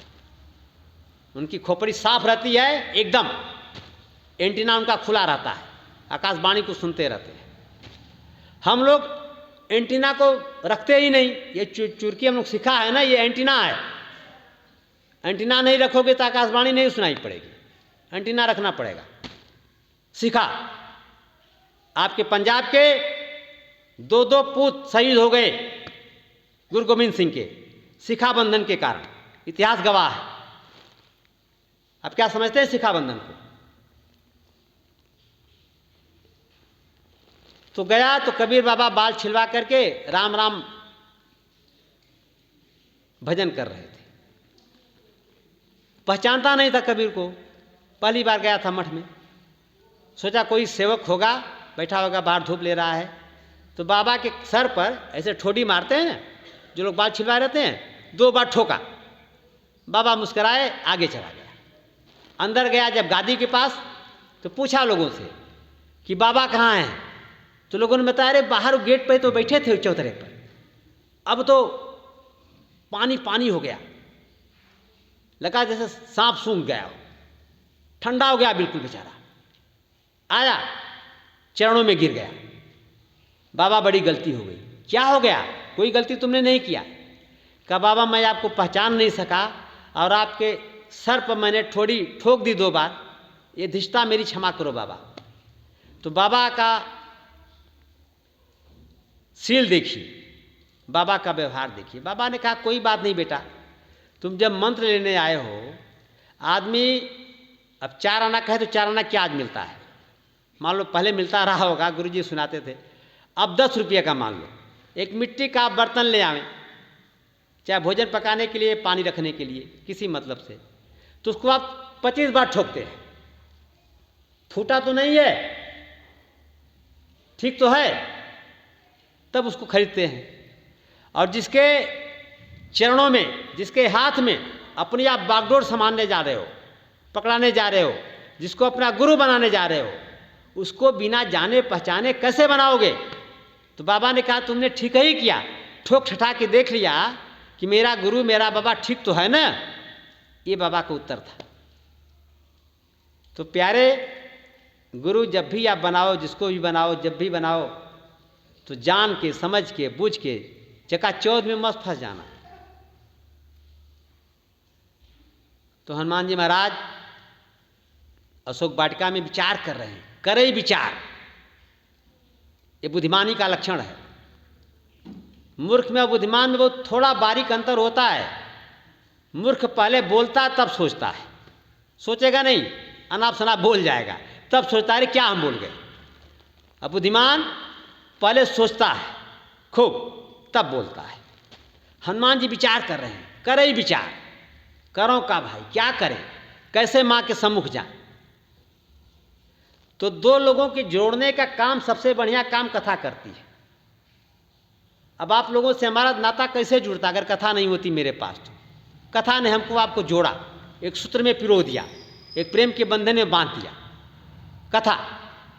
तो हनुमान जी तो ज्ञान नाम अग्रगण्यम है, ज्ञानों में अग्रमणी है, श्रेष्ठ है, इन्होंने कथा का सहारा लिया और पेड़ पर बैठे ही कथा सुनाने के पहले जो मुद्रिका भगवान ने दिया था उसको गिरा दिया नीचे।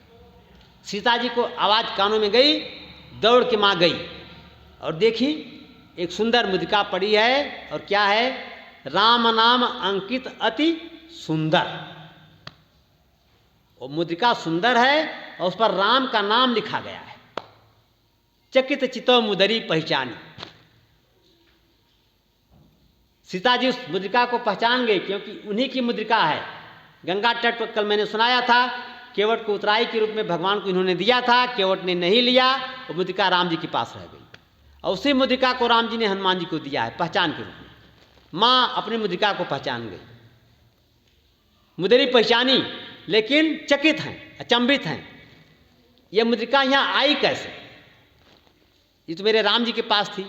राम जी गोदावरी के तट पर नासिक में कुटिया में है, समुद्र पार, ये मुद्रिका आई कैसे?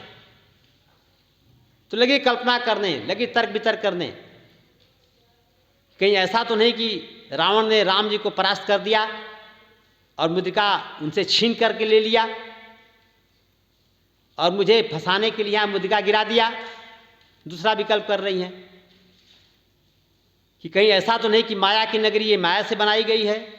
लेकिन दोनों विकल्प को उनकी बुद्धि ने खंडन कर दिया।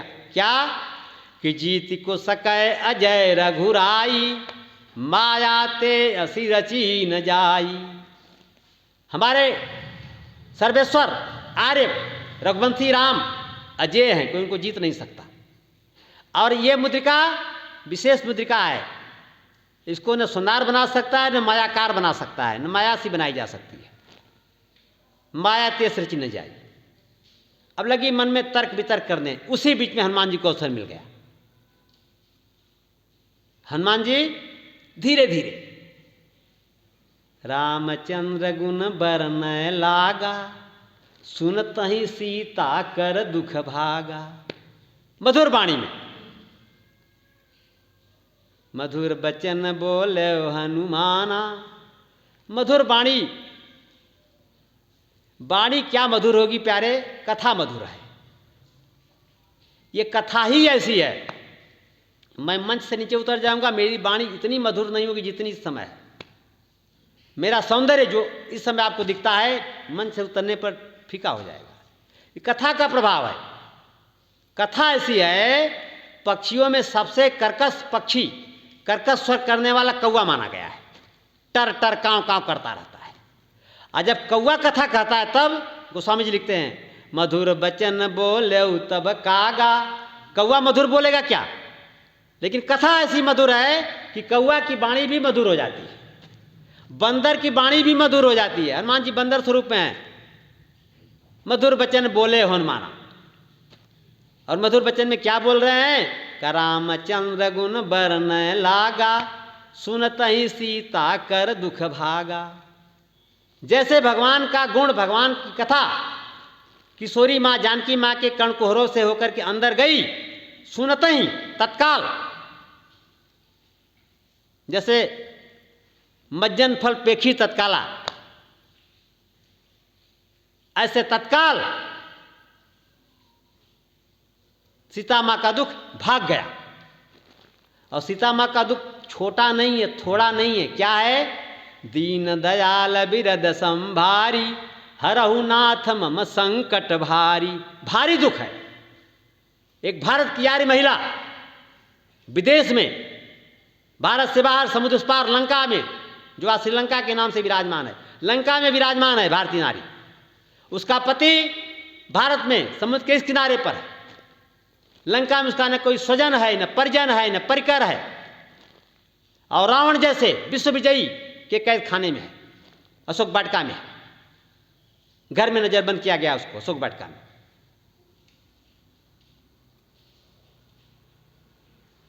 तो रावण भले उस त्रास दे चाहे नहीं दे, लेकिन सीता को उनका कष्ट बहुत भारी है।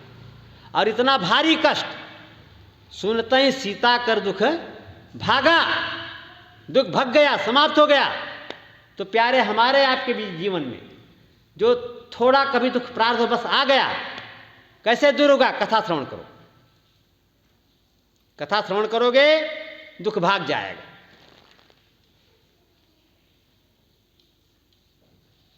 जय जय जय श्री राम कथा, ये कथा का महत्व है। माँ का दुख भाग गया, सुनते ही सीता कर दुख भागा। और बड़ी अच्छी कथा लगी। आदिहु ते सब कथा सुनाई। आदिहु ते माने बाल कांड से। आपको निवेदन मैं कर चुका हूं, केवल याद दिला दूं।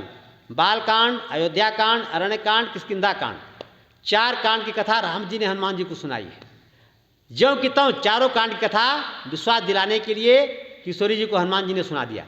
आदिहु माने शुरू से सीताहरण तक सारी कथा सुना दी।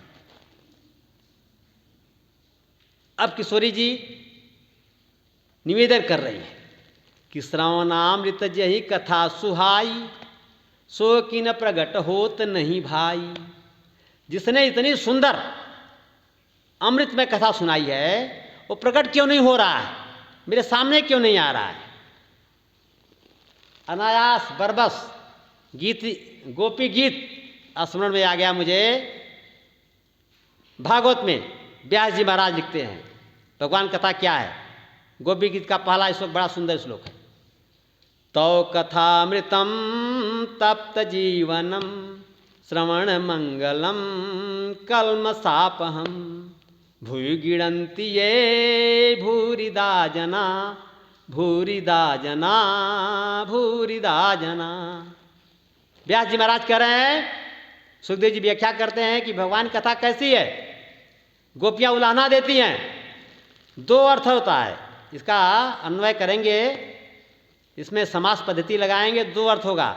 एक है तब कथा मृतम, आपकी कथा लोगों को मार डालती है। जो आपकी कथा एक बार सुन लिया उन्हें घर का ना रहा, घाट का रहा, बाबा जी बन गया, गोपियाँ कहती। और दूसरा भाव कथा अमृत को जोड़ेंगे तो कथा अमृत हो जाएगा। आपकी कथा अमृत के समान है, कानों को प्रिय लगती है। तब कथा अमृतम तप्त जीवनम, जिनका जीवन दुखित है, व्यथित है, तप्त है, उनके जीवन के लिए आपकी कथा अमृत के समान उनके जीवन में सरसता ला देती है, उनके जीवन में नवजागरण पैदा कर देती है। तब कथामृतम तप्त जीवन। श्रवण मंगलम, कथा सुनने से ही जीवन में मंगल हो जाता है। श्रवण मंगलम। कल्मषापहम, कली के सारे पापों को नष्ट करने की क्षमता आपकी कथा में। कल्मषापहम। और अंतिम दो छंदों में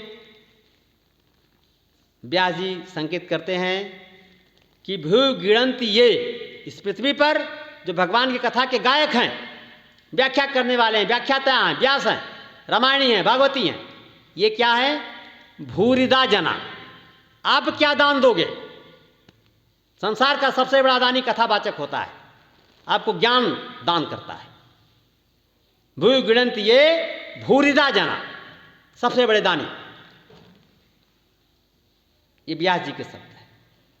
तो आज माँ के कर्णकुहरों में भगवान की मंगलमयी कथा गई, और जैसे गई दुख चंपत हो गया, भाग गया। और माँ ने निवेदन किया कि भैया जो भी हो, इतनी सुंदर जो कथा सुना रहा है, मेरे सामने क्यों नहीं प्रकट हो जाता। हनुमान जी ने ऊपर से कहा, माँ ध्यान देंगे, अशोक वाटिका में हनुमान जी ने माँ को या तो माता कहा या तो जननी कहा, बार बार कहा, इतना प्रेरित कर दिया कि किशोरी जी हमको बेटा अपना कह दे।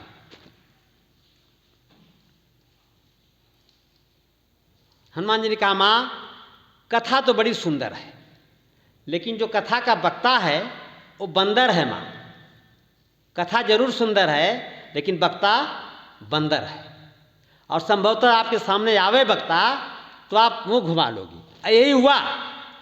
गोस्वामी जी लिखते हैं, तब हनुमंत निकट चली गए, फिर बैठी मन विस्मय भयऊ। जब हनुमान जी सामने आए तो माँ ने देखा कि ये तो सचमुच बंदर है, और माँ ने मुंह को घुमा लिया, फिर बैठी, घूम के बैठ गई।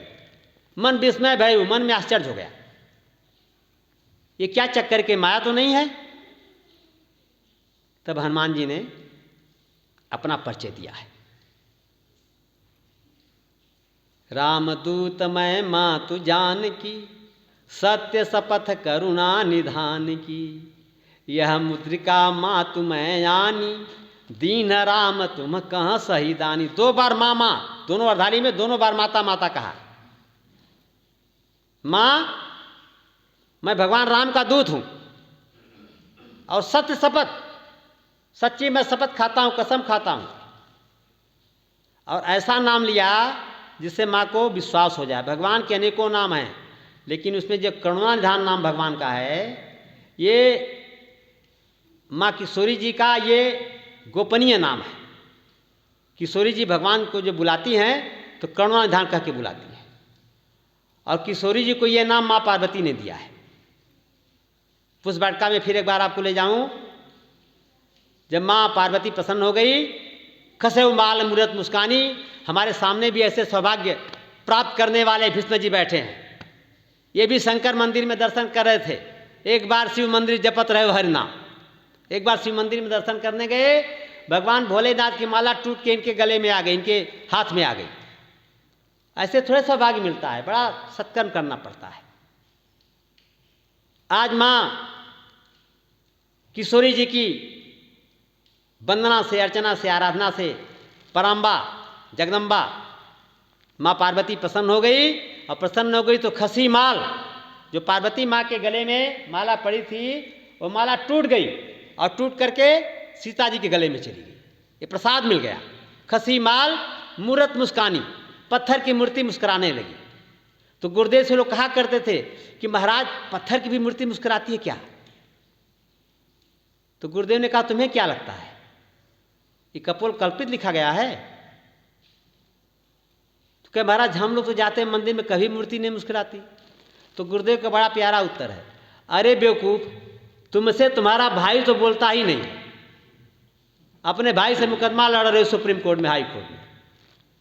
इतनी पतली सी मेड़ के लिए, बाउंड्री लाइन के लिए अपने भाई से तुम मुकदमा लड़ रहा है। तेरा भाई तुमसे नहीं बोलता, तेरा बेटा तुमसे नहीं बोलता है, तेरी पत्नी तुमसे नहीं बोलती है, तेरा पड़ोसी तुमसे नहीं बोलता है, तो ये भगवान की मूर्तियाँ बोलने के लिए खाली बैठी है? इतने तुम लायक हो गए हो? अपने अंदर लायकात पैदा करो। प्रहलाद ने लायकात पैदा किया था तो पत्थर से भगवान को प्रकट किया था। माँ ने लायकात पैदा की, उतनी तपस्या की, आराधना की, उपासना की, तब खसी माल अमूरत मुस्कानी, मूर्ति मुस्कुराने लगी, आशीर्वाद दिया। सुनसिय सत्य शीस हमारी, पूजहि विधि मन कामना तुम्हारी। नारद बचन सदा सुचि साचा, सो बरु मिलहि जाहि मन राचा। मनि जाहि राचे मिले सो बर सहज सुंदर सांवरो। आपको सांवला बर मिलेगा, चिंता मत करो। करुणान, उस बर का नाम क्या होगा? मां नाम बता। उसका नाम करुणा निधान होगा।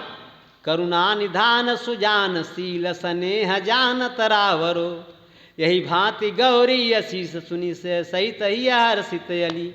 तुलसी भवानी पूजी पुनि पुनि मुदित मन मंदिर चली। माँ ने भगवान का नाम दे दिया जानकी जी को करुणा निधान, क्योंकि हमारी माताएं अपने पति का नाम नहीं लेती। अब आज की बात मैं क्या करूं, आप जानो। भारतीय मनीषा आर्य महिलाएं अपने पतिदेव का नाम नहीं लेती है, आयु क्षीण होती है। माँ पार्वती ने सोचा कि राम तो ये कहेगी नहीं सीता, तो इसको एक अलग नाम दे दे, करुणा निधान। सत्य शपथ करुणा निधान की। आज हनुमान जी किसकी शपथ खा रहे हैं? राम जी की नहीं, सत्य शपथ करुणा निधान की, ताकि जानकी जी को भरोसा हो जाए कि ये मेरा गोपनीय नाम अगर कोई जानता है तो भगवान का बड़ा प्यारा अनन्य सेवक होगा, तब ये जानता है, हर आदमी नहीं जान सकता। तो माँ को विश्वास दिलाने की शपथ भी खाया, और शपथ भी खाया तो किसकी खाया? सत्य शपथ करुणा निधान की। राम दूत मैं माँ तू जानकी, सत्य शपथ करुणा निधान की। मैं भगवान का दूत हूँ माँ, मैं सच्ची शपथ खाता हूँ, मैं करुणा निधान का दूत हूँ। और ये जो अंगूठी है जिसके बारे में आप विकल्प कर रही हो, यह मुद्रिका माँ तो मैं जानी, इसको मैं लाया, इसको लाने वाला मैं हूँ। और चलते समय राम जी ने कहा था, करुणा निधान सरकार ने कहा था कि ये दे दोगे तो सीता को विश्वास हो जाएगा कि तुम मेरे भक्त हो, तुम मेरे दास हो, तुम मेरे सेवक हो। यह मुद्रिका माँ तुम्हें जानी, दीन राम तुम कह सहिदानी, मैंने पहचान के रूप में दिया है। अब माँ को विश्वास हो गया। माँ ने समझ लिया कि अभी भगवान का मनसा वाचा कर्मणा से अनन्य सेवक है। अब हनुमान जी को जो करना वो करने लगे। पहले माँ सीता को बहुत समझाया, माँ चिंता मत करो, भगवान राम और भैया लक्ष्मण दोनों सकुशल हैं, बस कष्ट है तो आपके विरह का। आप उनसे दूर हो गई हो तो जितनी आप विरह व्याकुल हो उसके दूना राम जी व्याकुल है। और जैसे हनुमान जी को राम जी ने कहा था कि सुन कपि जनि मानस जिय ऊना, तुमते प्रेम राम कह दूना, कल सुनाया। इसी को ठीक हनुमान जी ने सीता जी कह दिया। क्या कहा कि सुन जननी जनि मानस ऊना, तुमते प्रेम राम कह दूना। ठीक वही शब्दावली है। ऊना वहाँ भी है, ऊना यहाँ भी है, और दूना वहाँ भी है, दूना यहाँ भी है। हम लोग शब्दों की वकालत करते हैं। कथा तो कही जा सकती है, बोली जा सकती है, लेकिन शब्द को पकड़ते हैं, किसी कान में कहीं भी छिपा खींच के निकालते हैं, उसको संगति लगाते हैं। जैसे हनुमान जी को भगवान ने आश्वस्त किया कि तुम तय मम प्रिय लक्ष्मण ते दूना, ऐसे हनुमान जी ने माँ जानकी को भरोसा दिलाया, विश्वास दिलाया कि तुमते प्रेम राम कह दूना। जितना आप राम को प्रेम करती हो, उससे दुना राम जी का प्रेम आपके प्रति है। जितना आप विरह में व्याकुल हो, उससे दुना राम जी विरह में व्याकुल है, व्यतीत है। और कहा मां चिंता मत करो, कछुक दिवस जननी धरु धीरा कपिन। अब ये देखिए, ये जो बोल रहे हैं ये जामोन जी कथा सुना रहे हैं।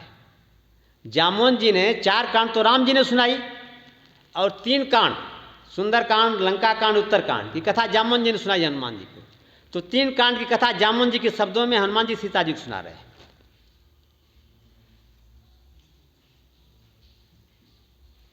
सुन जननी धरु मन धीरा, कपिन सहित यही हैं रघुवीरा। कपिसेन संग संघार, कपिन सहित यही हैं रघुवीरा। निश्चर मारे तो ही ले जई हैं, तिहुपुर नारदा जिस गई हैं। वहाँ भी कपिसेन संग संघार निश्चर राम यानी है, त्रैलोक पावन सुजस सुरमुनि नारदादि पखानी है। और यहाँ भी निश्चर मारे तो ही ले जई हैं, तिहुपुर नारदादि जस गई हैं। ठीक शब्दावली वही है जो जामोन जी ने सुनाई है हनुमान जी को। हनुमान जी ने कहा माँ, ये देखिए ध्यान दें आप, माता किसी को भी कहा जा सकता है। हम लोगों की भी श्रोताएं जो वयोवृद्ध होती हैं, हम लोग माता जी कह के प्रणाम करते हैं, लेकिन जननी सबको नहीं कहा जा सकता। जननी शब्द साहित्य में उसके लिए आता है जो बेटा को प्रकट करता, जन्म देता, उसके लिए जननी आता है। जननी सबके लिए नहीं आता है। हनुमान जी माता माता कहते कहते थक गए तो जननी कहना शुरू कर दिया। कछुक दिवस जननी धरि धीरा, कपिन सहित आई हैं रघुवीरा। निश्चर मार तो ही ले जई हैं, तिहुपुर नारदाद जस गई हैं।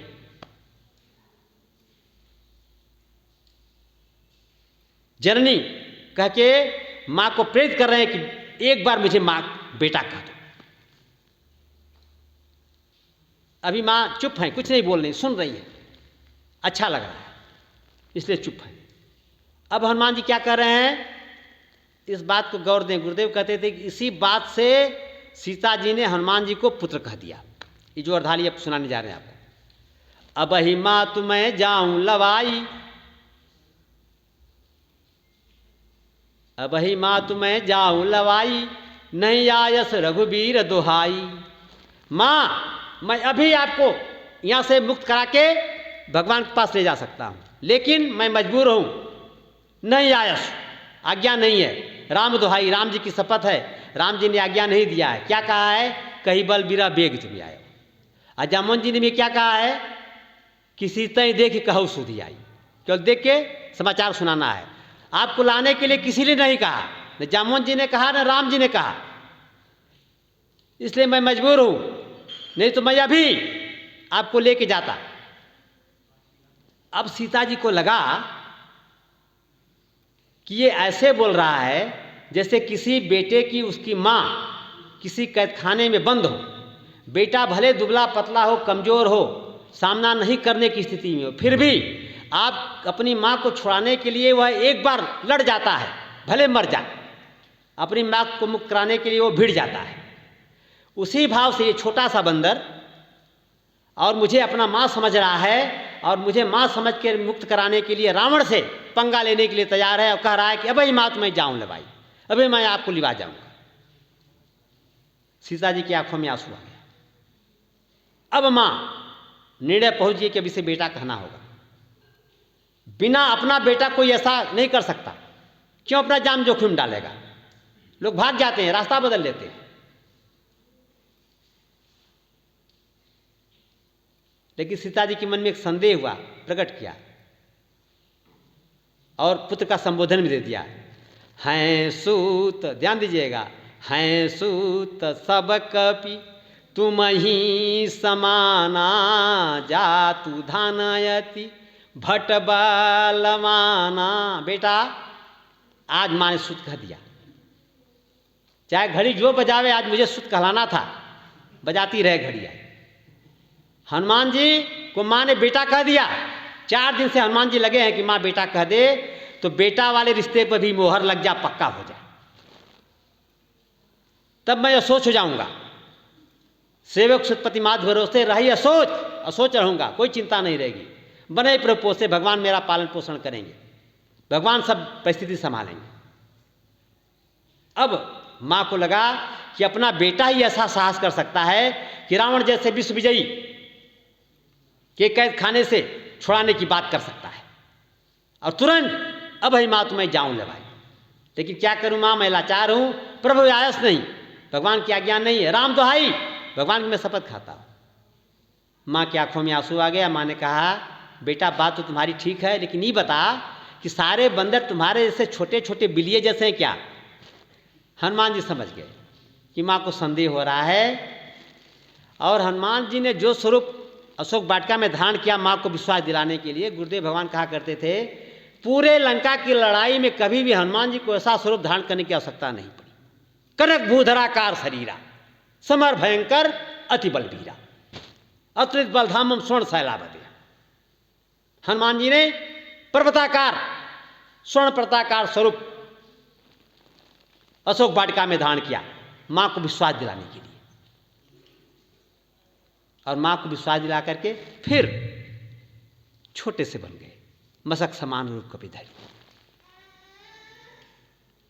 मां बड़ी प्रसन्न हुई, कहे बेटा, हनुमान जी ने कहा कि अब मां का जब संबंध बनी गया तो मां से भोजन की बात करनी चाहिए। देखिए, खिलाना मां जानती है, खिलाना जो है मां जानती है। क्या कोई खिलाएगा महाराज? मां हमेशा बेटा का पेट ही देखती है, इसका भी पेट नहीं भरा है, क्या खिलावें, क्या बनावें। कितनों मां बूढ़ी हो, कितनों मां अस्वस्थ हो, उसका बेटा आ जाए तो मां के लिए क्या बना दे, क्या खिला दे, मन नहीं भरता है। आज सीता मां के सामने उनका प्यारा बेटा हनुमान खड़ा है। हनुमान जी ने कहा भी कि मां तुम ही अतिशय भूखा, लाग दे कि सुंदर फल रूखा। बच्चों को भूख भोजन देख के लगती है, बच्चों को ऐसे भूख नहीं लगती। सामने आप रख दो टाफी मिठाई तो उनको भूख लग जाएगी, और नहीं है तो खेलते रहेंगे, भूख नहीं लगेगी। तो हनुमान जी ने कहा, माँ ये सुंदर सुंदर फल देख करके आज हमारी भूख जागृत हो गई। एक बार जब पैदा हुए थे तो भूख जागृत हुई थी, तो सूर्य नारायण को बल समझ करके निगल लिया। बाल समय रहे भक्ष लियो, तब तीनों लोक भयो अधियारो। और आज इस अशोक उपवन के सुंदर सुंदर फलों को देख करके मेरी भूख फिर जागृत हो गई। और भूख नहीं, भूखा एक मात्रा बढ़ाई गई है, माने ज़्यादा भूख लग गई। क्यों? लाग दे कि सुंदर फल रूखा, रूखा माने पेड़, इन पेड़ों पर सुंदर सुंदर फलों को देख करके मेरी भूख जागृत हो गई। माँ अगर आज्ञा हो तो मैं फल खा करके अपनी भूख मिटा लूँ, बड़ी भूख लगी है। तो माँ ने पूछा, बेटा जहाँ से चला था समुद्र उस पार से, कोई खिलाने वाली माँ नहीं मिली क्या? कोई माँ नहीं मिली थी?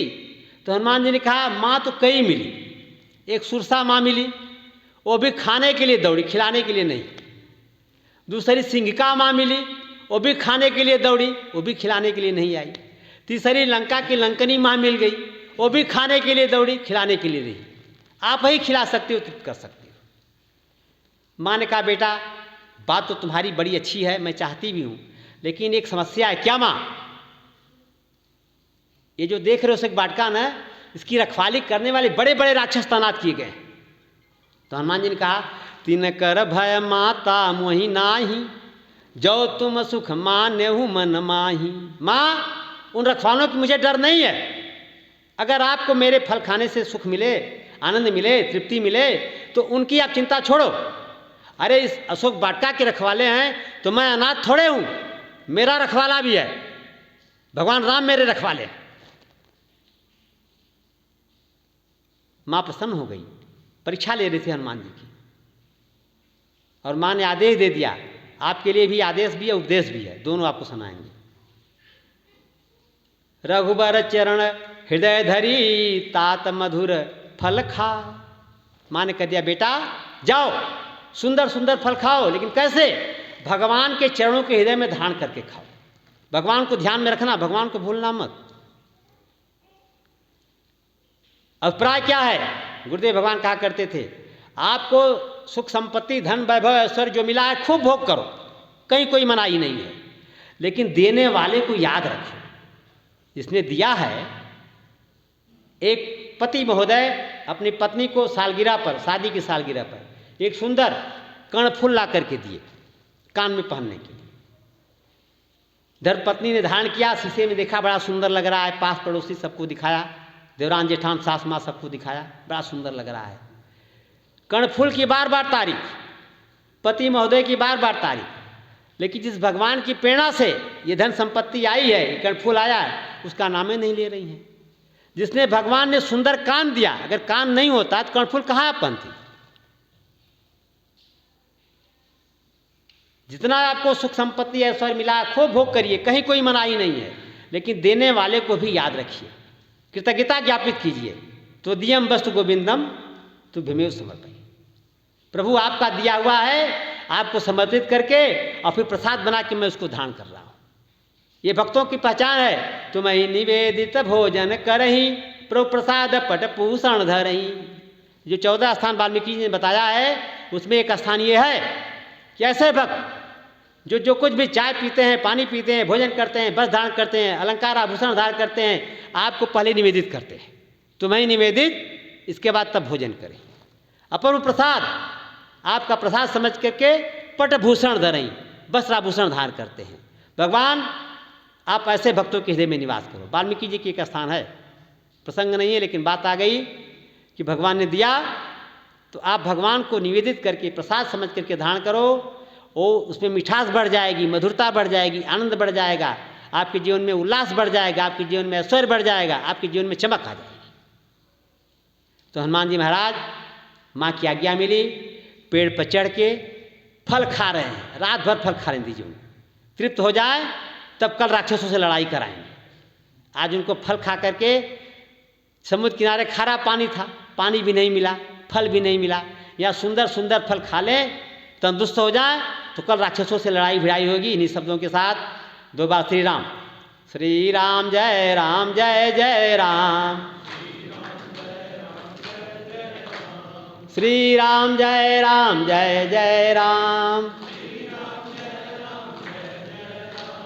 श्री राम जय जय राम, श्री राम जय जय राम, श्री राम जय जय राम, श्री राम जय जय राम, श्यावर रामचंद्र महाराज की जय, बाल कृष्ण लाल की जय, पवन सुत हनुमान।